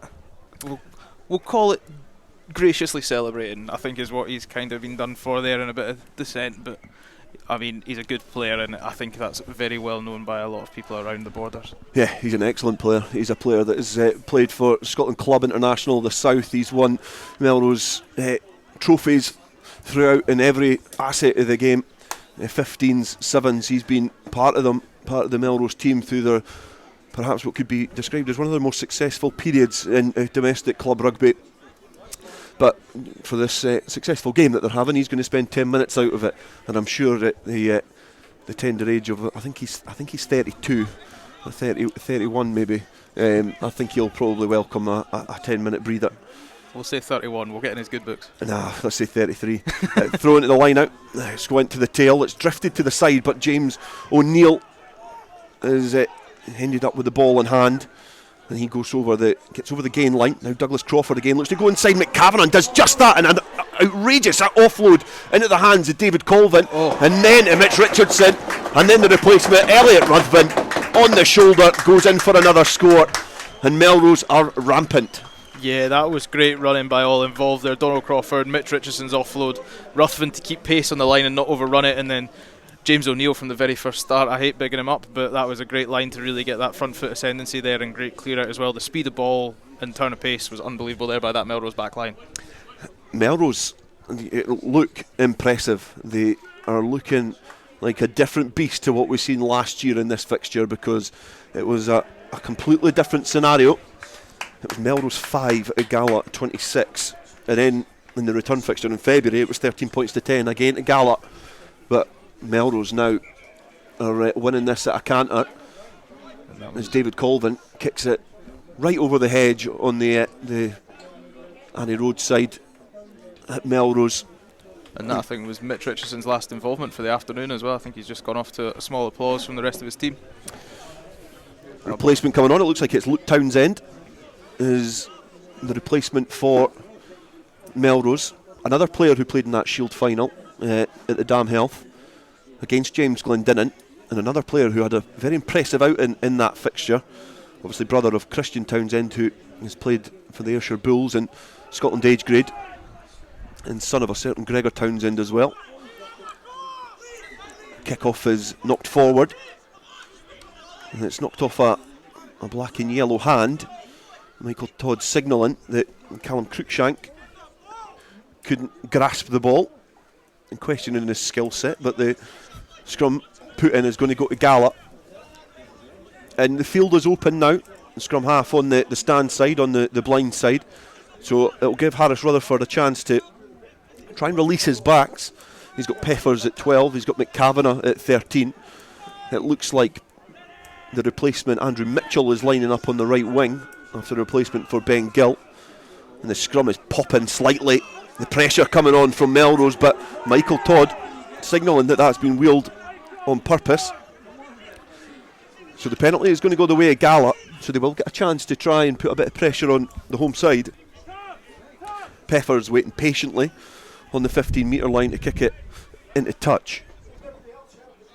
The fly half, who's had a reasonably good game with a boot from hand. He's not happy with that one as he punches the air in anger more than anything else, but it is into the Melrose 22, and it does give Gala the chance to try and build some confidence and, you know, get not back into the game, but at least make a match in the last 20 minutes here. Yeah, but it's going to be interesting because I see Angus Dunn's now taking the throw-in duties, obviously with James Glendinning leaving the park, so in fairness he's hit his target there, so what do I know as a but yeah, let's see if they can really push with this driving line out now.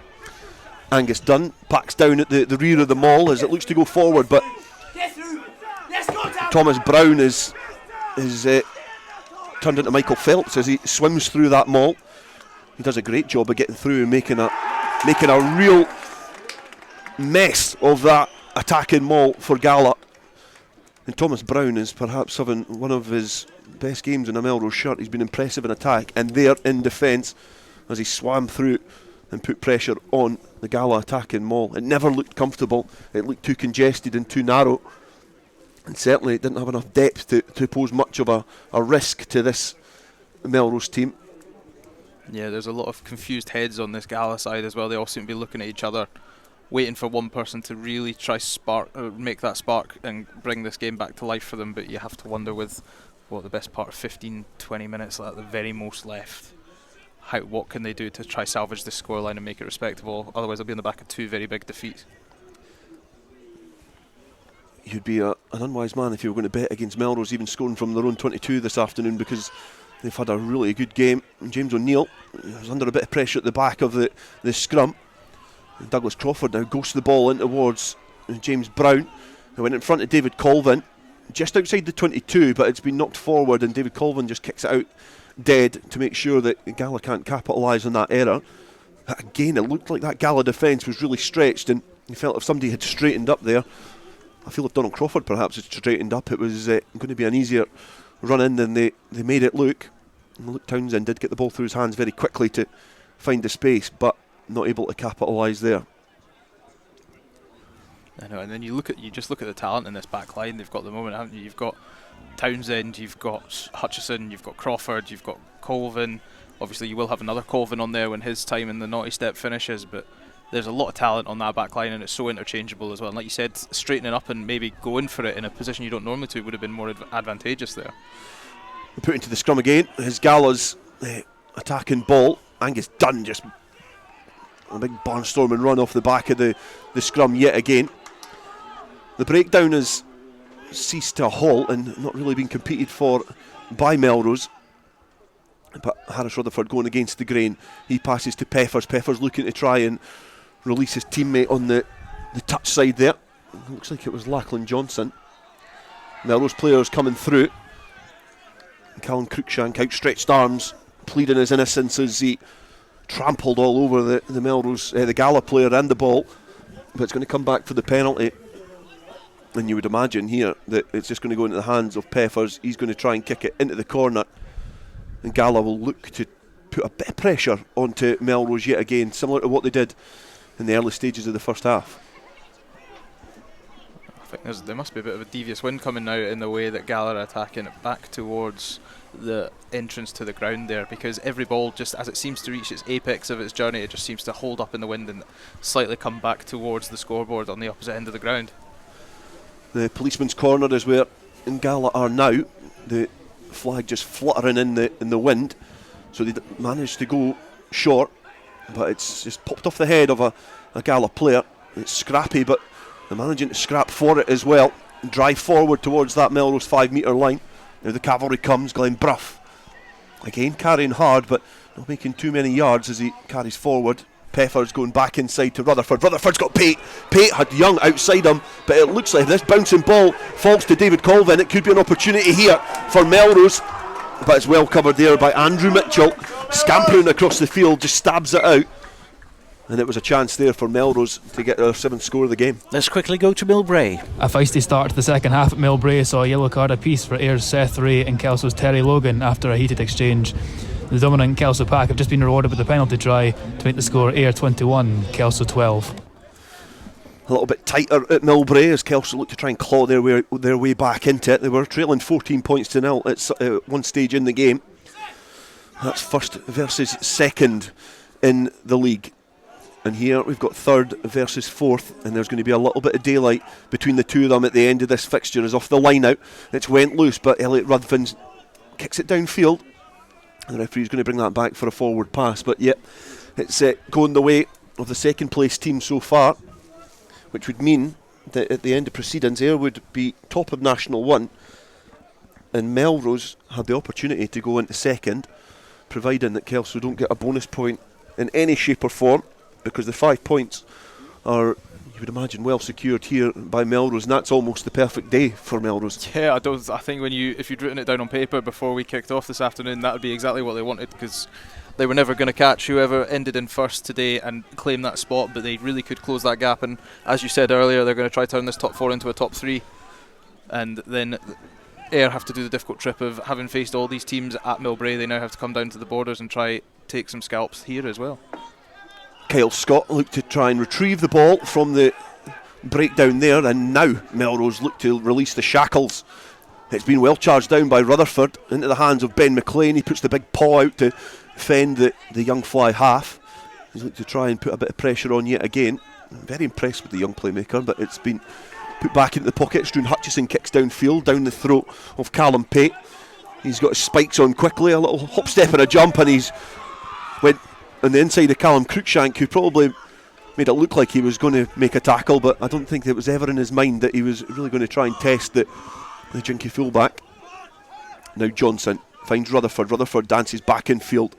He fends another challenge there in Callum Cruikshank. He's offloading now. It's pretty low for Tim McCavanagh to deal with on the Melrose 22, so it's been knocked forward, and Melrose now through Ben McLean looking to try and rip that ball free from the clutches of the Gala players. Play inside the Melrose 22 now on the 5 metre line. Michael Todd is going to bring that back, but again, you know, I've said it a couple of times now, but Harris Rutherford is a natural 10. He's that playmaker. Very similar to the likes of Scott White, that, you know, he's a rangy 10, a bit like Greg Rayburn as well. You know, the rangy 10's good skill set, good boot, and they've got evasive footwork as well. Yeah, and I think Harris Rutherford, he's really showing out.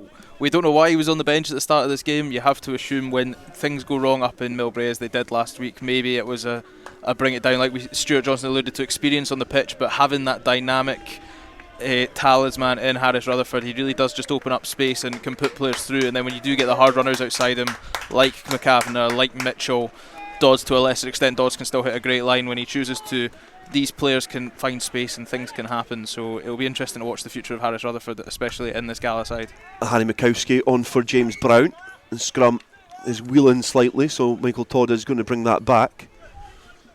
Also see Campbell Scott is on as well, a replacement for Ben McLean, who's had an impressive game in his own rights as well. He's perhaps not gotten the score sheet so far, but he's carried ball and he's certainly hit his target in the line out, often going to the tail in these windy conditions. And that set piece has laid the foundations for what has been a very structured and well engineered performance by Melrose. Douglas Crawford now just mops his brow.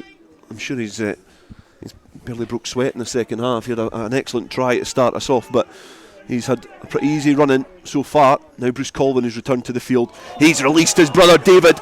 It's Struan Hutchison, sorry. He's over the halfway line. He's got support there, and James O'Neill is going to go in for a score, and that'll be a well-received score here at the Greenyards. He just makes it over the line.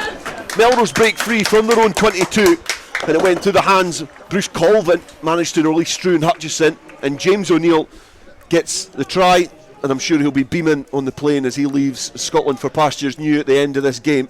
That's an excellent try from the back row forward. Well, that's it. Him and Mitch Richardson both get a try in their final game for Melrose.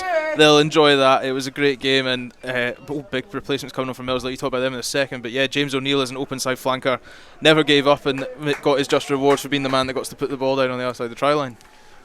David Colvin with the extras as well, and now it's a big lead that Melrose currently have. 49 points to 8. They currently lead their visitors. I think people maybe thought this was going to start. Melrose started this game favourites, and I was speaking to a gentleman in the club rooms just as we passed in the corridor, and his words were, "I've looked at the scrum and I think we'll get the upper hand there." Well, I think he's going to do me out a job, because he certainly predicted that right, because Melrose, as I said before, of the set piece that they've had, has laid the foundations for a very impressive performance. And what a big loss that James O'Neill and Mitch Richardson will be, as McNeil, as the player who plucked the ball from the sky. He tried to tip it on to one of the replacements, Kieran Cooney, who's managed to snaffle the ball, but they've given away a penalty, and Lachlan Johnson looks to go quickly. He takes it forward into towards the Melrose 22.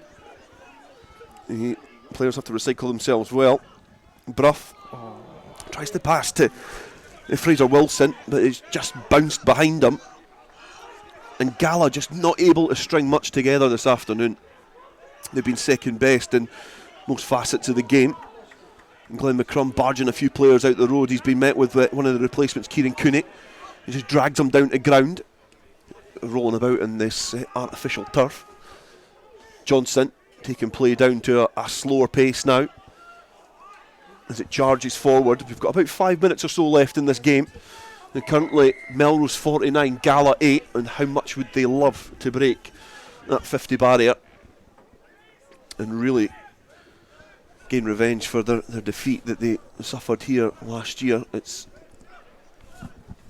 just butting in now with a couple of late ones. Kelso 19, Ayr 21 is the latest score over there, and Jed 19, Selkirk 25. Very tight at Millbrae, and equally as tight at Riverside. I think we've got a correction of the score, and we can continue with this attacking phase for Gala. Yeah, 22-21 to Kelso now. 22-21 to Kelso, so it would mean that Kelso would remain at the top, and the gap would be a little bit greater between them and the chasing pack as they look to try and get themselves back into the Premiership after what is a very, very long absence. Now Melrose into the hands of Douglas Crawford, who's put the afterburners on. He's got some support on the inside. He's not looking to use it, but he puts a boot to ball, kicks downfield. He's going to dribble that forward, and is it going to bounce right for him? It just doesn't, and it goes out, and he spits out his gum shield and puts his hand on his head, and he's very disappointed that it's not bounced kindly for him. But again, Melrose showing how dangerous they are from inside their own half. Yeah, what a turn of pace there from Donald Crawford. And like you said, he just seems to get quicker and quicker, not only in age, but as the game goes on. You think players get tired and half a step goes, but he seems to find that extra 5 metres. Wilson gathers the ball into the hands of the replacement there, Douglas Weir. Youngster played age grade representation. He's played for the district, but it's been coughed up there. Bruce Colvin now has got some support, but he had about 7 players outside him. He had one maroon one, and he's managed to find the maroon one, so he'll be disappointed with his distribution there. There are too many options for the experienced scrum half, who's playing on the wing. It's been kicked downfield to his brother David. And is he going to go for a drop goal? He's went for a really ambitious drop goal. I'll tell you what, it had the accuracy, it just didn't have the distance. It's now just went in beneath the sticks, and that would have been the most outrageous of drop goals to get for Melrose, as Peffers breaks free from inside his own 22, steps and goes over the top of David Colvin. Perhaps a little bit of revenge, and now Angus Dunn is going to go in for a score. James O'Neill, it's Elliot Ruthven haring down on him. Angus Dunn puts out the fend. He's got the offload there, and it's a great offload to Keith Young, and he's going to go in this corner for a score.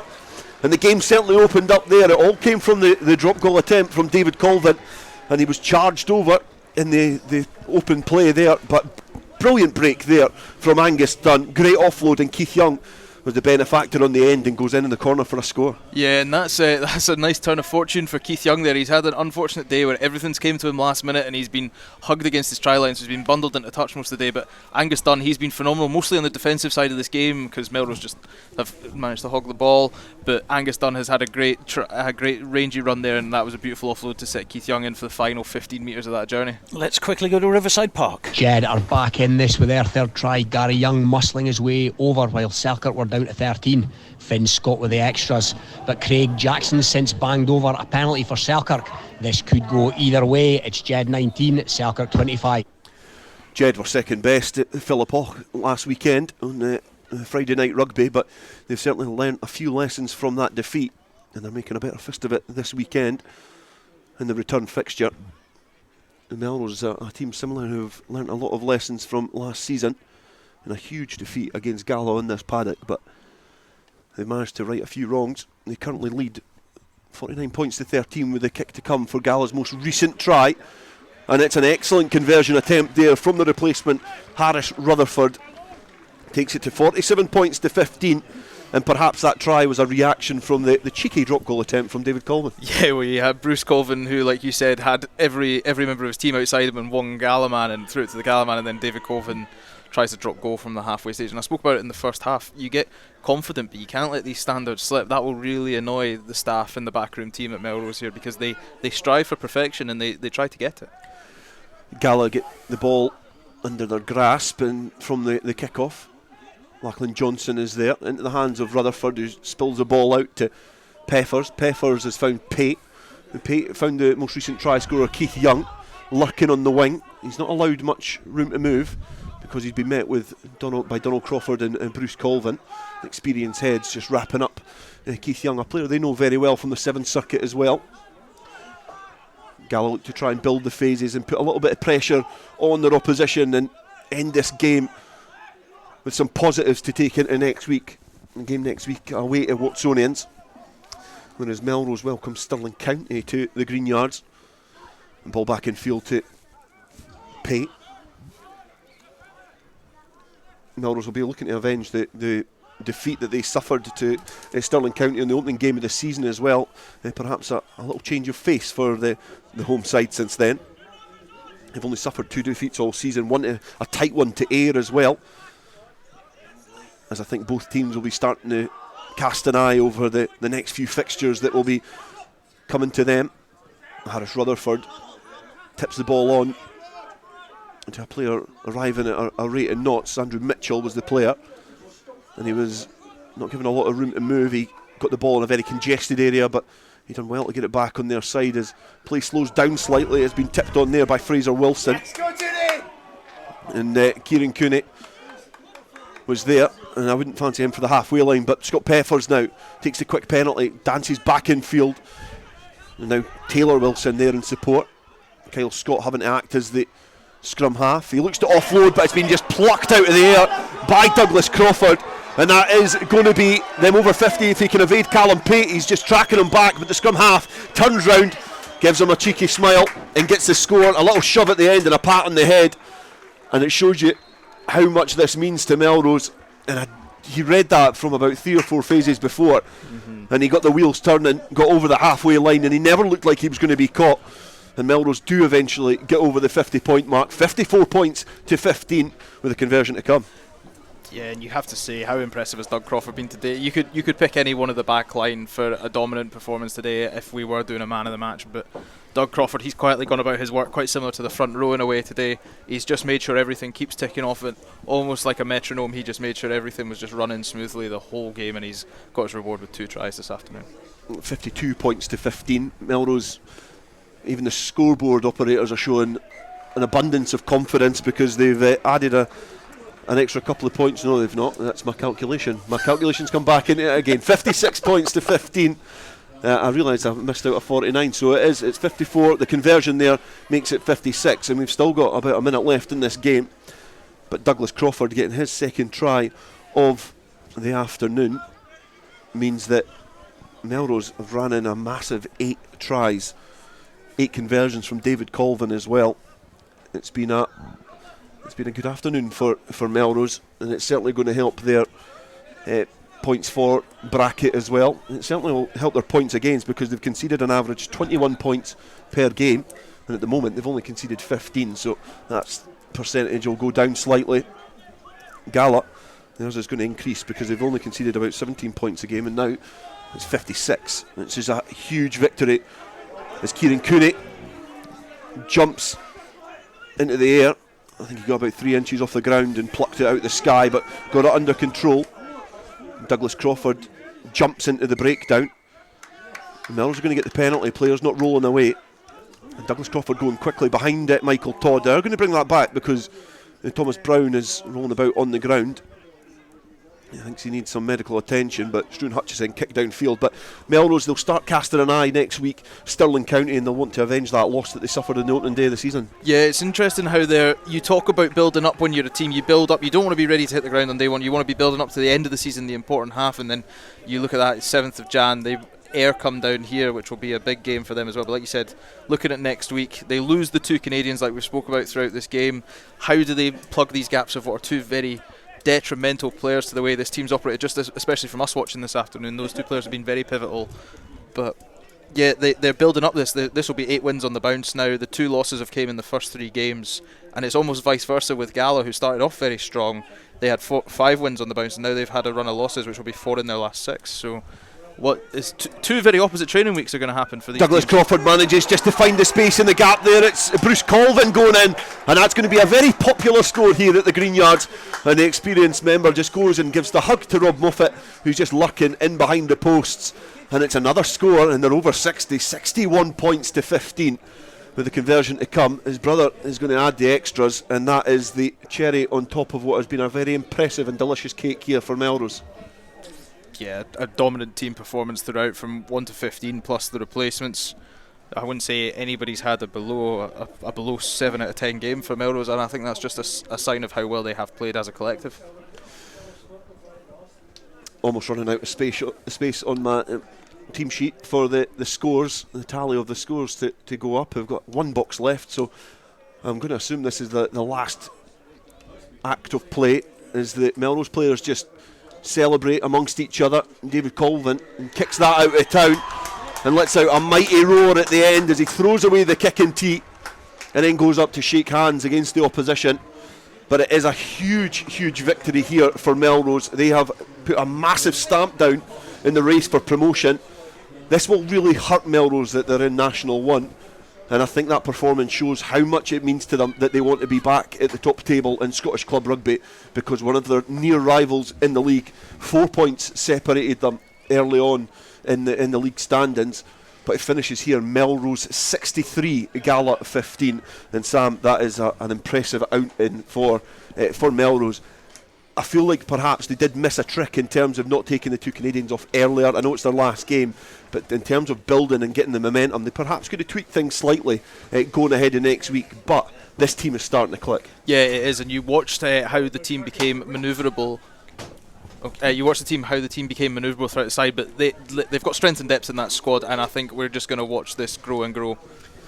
Gala bitterly disappointed with the defeat, dejected in the middle of the field, but there's still a lot to play for in terms of this league. Still a long way to go, and we'll get a taste of how things went up in Milbrae. Yes, I can tell you that Kelso have won. It's 22 points to 21 for Kelso. Selkirk have won at Jed Forest, 28 points to 19, so no losing bonus for Jed Forest there, but Selkirk moving on, which we think is a try bonus, but we'll get that confirmed for you. Watsonians has finished as well. Watsonians 12, Highland 21, and of course down here at the Greenyards it's Melrose 63, Gala 15. Who said that border derbies were boring? You just said it there.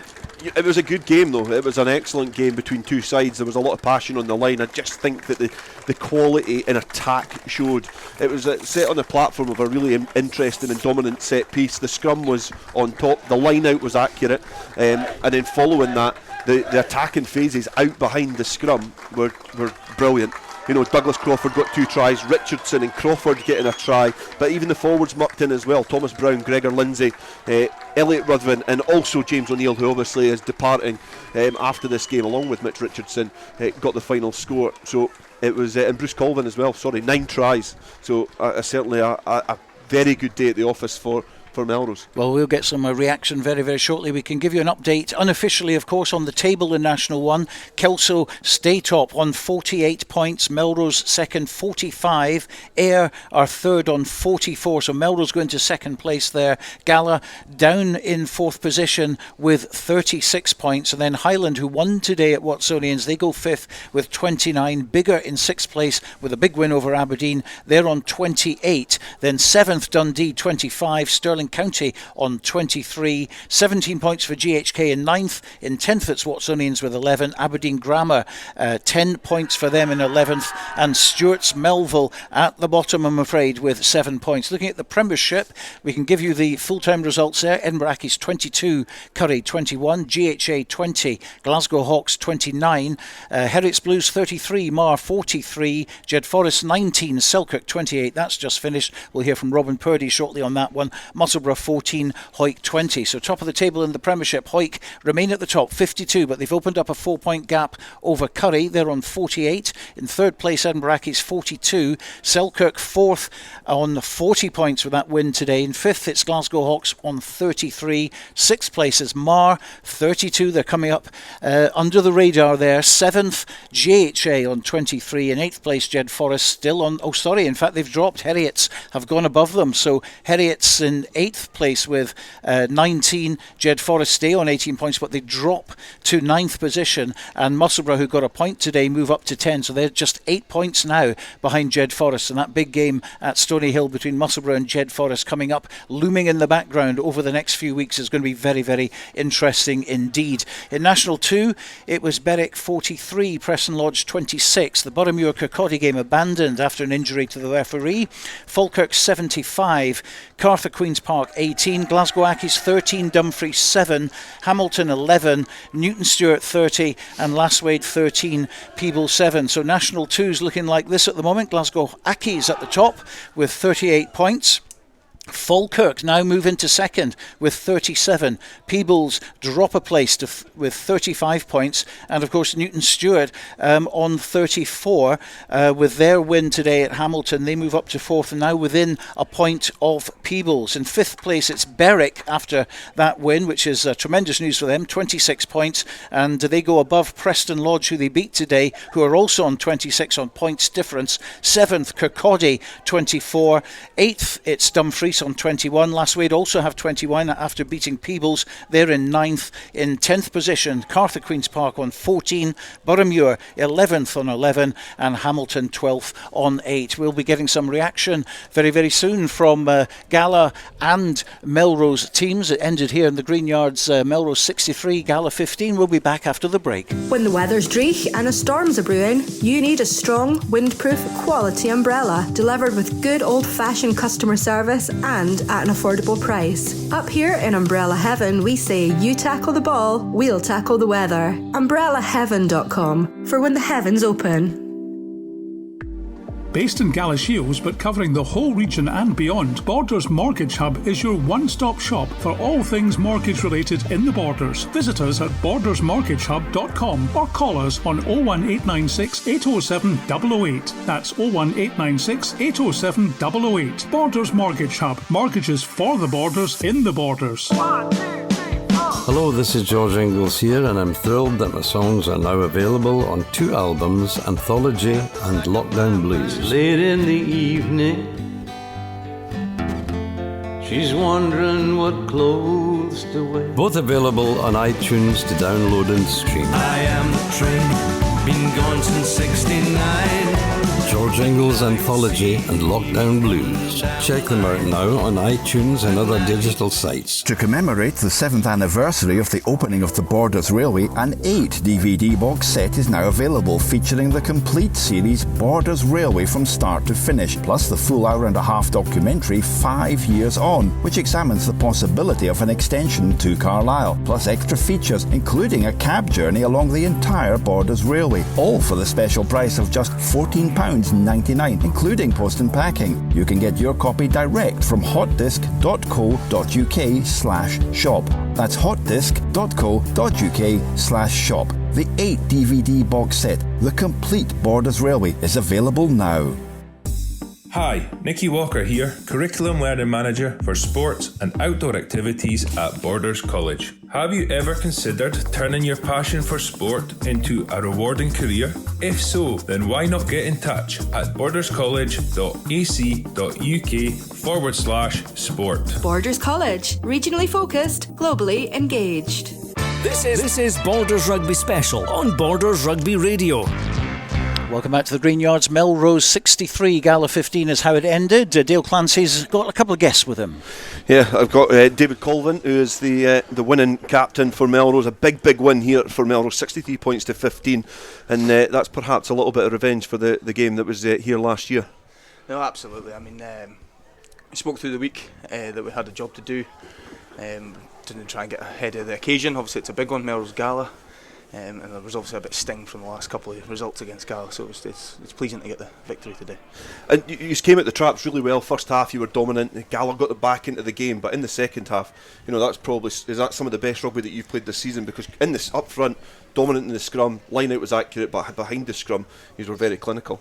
It was real positive for me, actually, the second half. We've been known in season past, and even at the beginning of the season, kind of to have that lull point in the second half, and it's a tough job to ride that. Either you let some easy scores in, but I felt today we just were all guns firing, and like you say, the scoreline says it all. Yeah, big win. Obviously James O'Neill and Mitch Richardson have got a try each in this game. They're going to be a big miss going forward for the squad.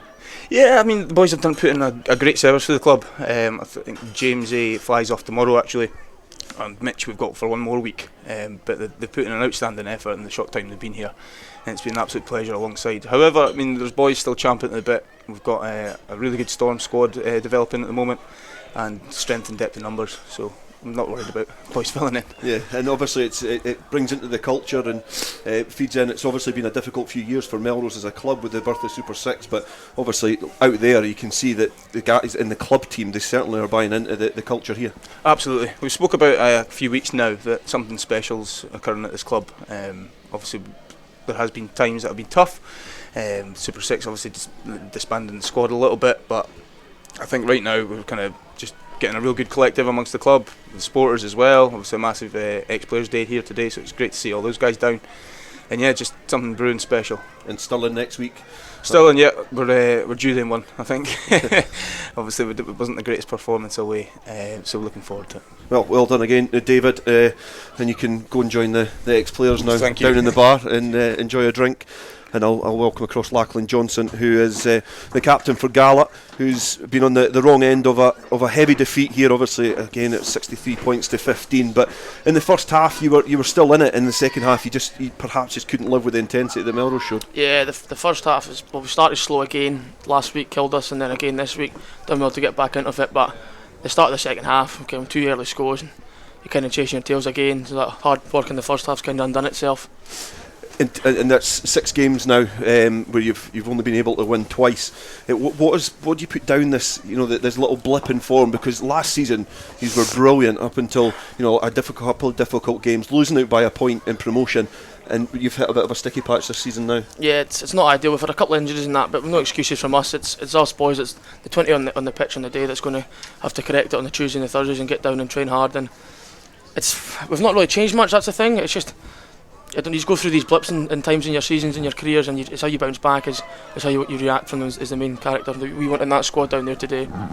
You've probably not got a bad run of fixtures actually. You've got air in there that you can really test, but you've got Watsonians first up next weekend, and then you've got Aberdeen after that and Dundee. So it's a good run of form to try and get some confidence back in the squad. Yeah, definitely. It doesn't. I mean, no matter who we play on the Saturday, we train, we prepare the same, and we will go and do a job on the Saturday no matter who it is out there, and it's just a case of how we bounce back and get on with it. Well, commiserations on the result, but hopefully you can pick up a victory against Watsonians next week, Lachlan, and I wish you all the best for the rest of the season. Thank you very much. Cheers. Thank you very much indeed. That's Lachlan Johnson talking to Dale Clancy. Before that, David Colvin. Let's go to Riverside Park. A full-time report from Robin Purdy. Full time here at Riverside, and it's Selkirk who take the spoils, and Jed leave with nothing after a late Craig Jackson penalty deprived them of a losing bonus point. Jed did score 3 tries by Robbie Shearer-Gibb, Mason Cullen and Gary Young, with a couple of Finn Scott conversions. But Selkirk had 3 of their own, 2 for Ferry, 1 for Hamilton, but it was the boot of Craig Jackson that was the difference, with 2 conversions and 3 penalties. So Jed still looking over their shoulders while Selkirk march on. Final score here at Riverside, it's Jed 19, Selkirk 28. Thank you very much indeed for your work today, Robin Purdy. A very exciting derby down there, and a big high scoring one here as well. 63 points to 15 at the Greenyards. Melrose marching on there. So they're closing headlines tonight in the Premiership. There were wins for Edinburgh Accies, Glasgow Hawks, Mar, Selkirk and Hawick. In National 1, victories for Biggar, Kelso, Dundee, Melrose, Stirling County and Highland. In National 2, locally, Berwick beat Preston Lodge. Peebles lost at Last Wade. In the East League Bowl final, it was Hawick Quins 12, Edinburgh Unimedics 18. So Edinburgh Unimedics will be marching on to the national semi-final there. In East League 2, Hawick Lindeen lost at Dunbar, but Langham's unbeaten record continues. They beat Christopherson by 45 points to 12. Well, next week we'll be back at Mansfield Park for the Premiership match between Hawick and Edinburgh Accies. And note that all games at Mansfield Park will now kick off at 2 o'clock until the end of the season. So we'll be on air for an extra half hour starting at 1:30 next Saturday. We'll also be back at the Greenyards as well for Melrose against Stirling County. Well, that's in 7 days, but for now, from me and the team, thanks so much indeed for listening. A very packed programme. Bye for now.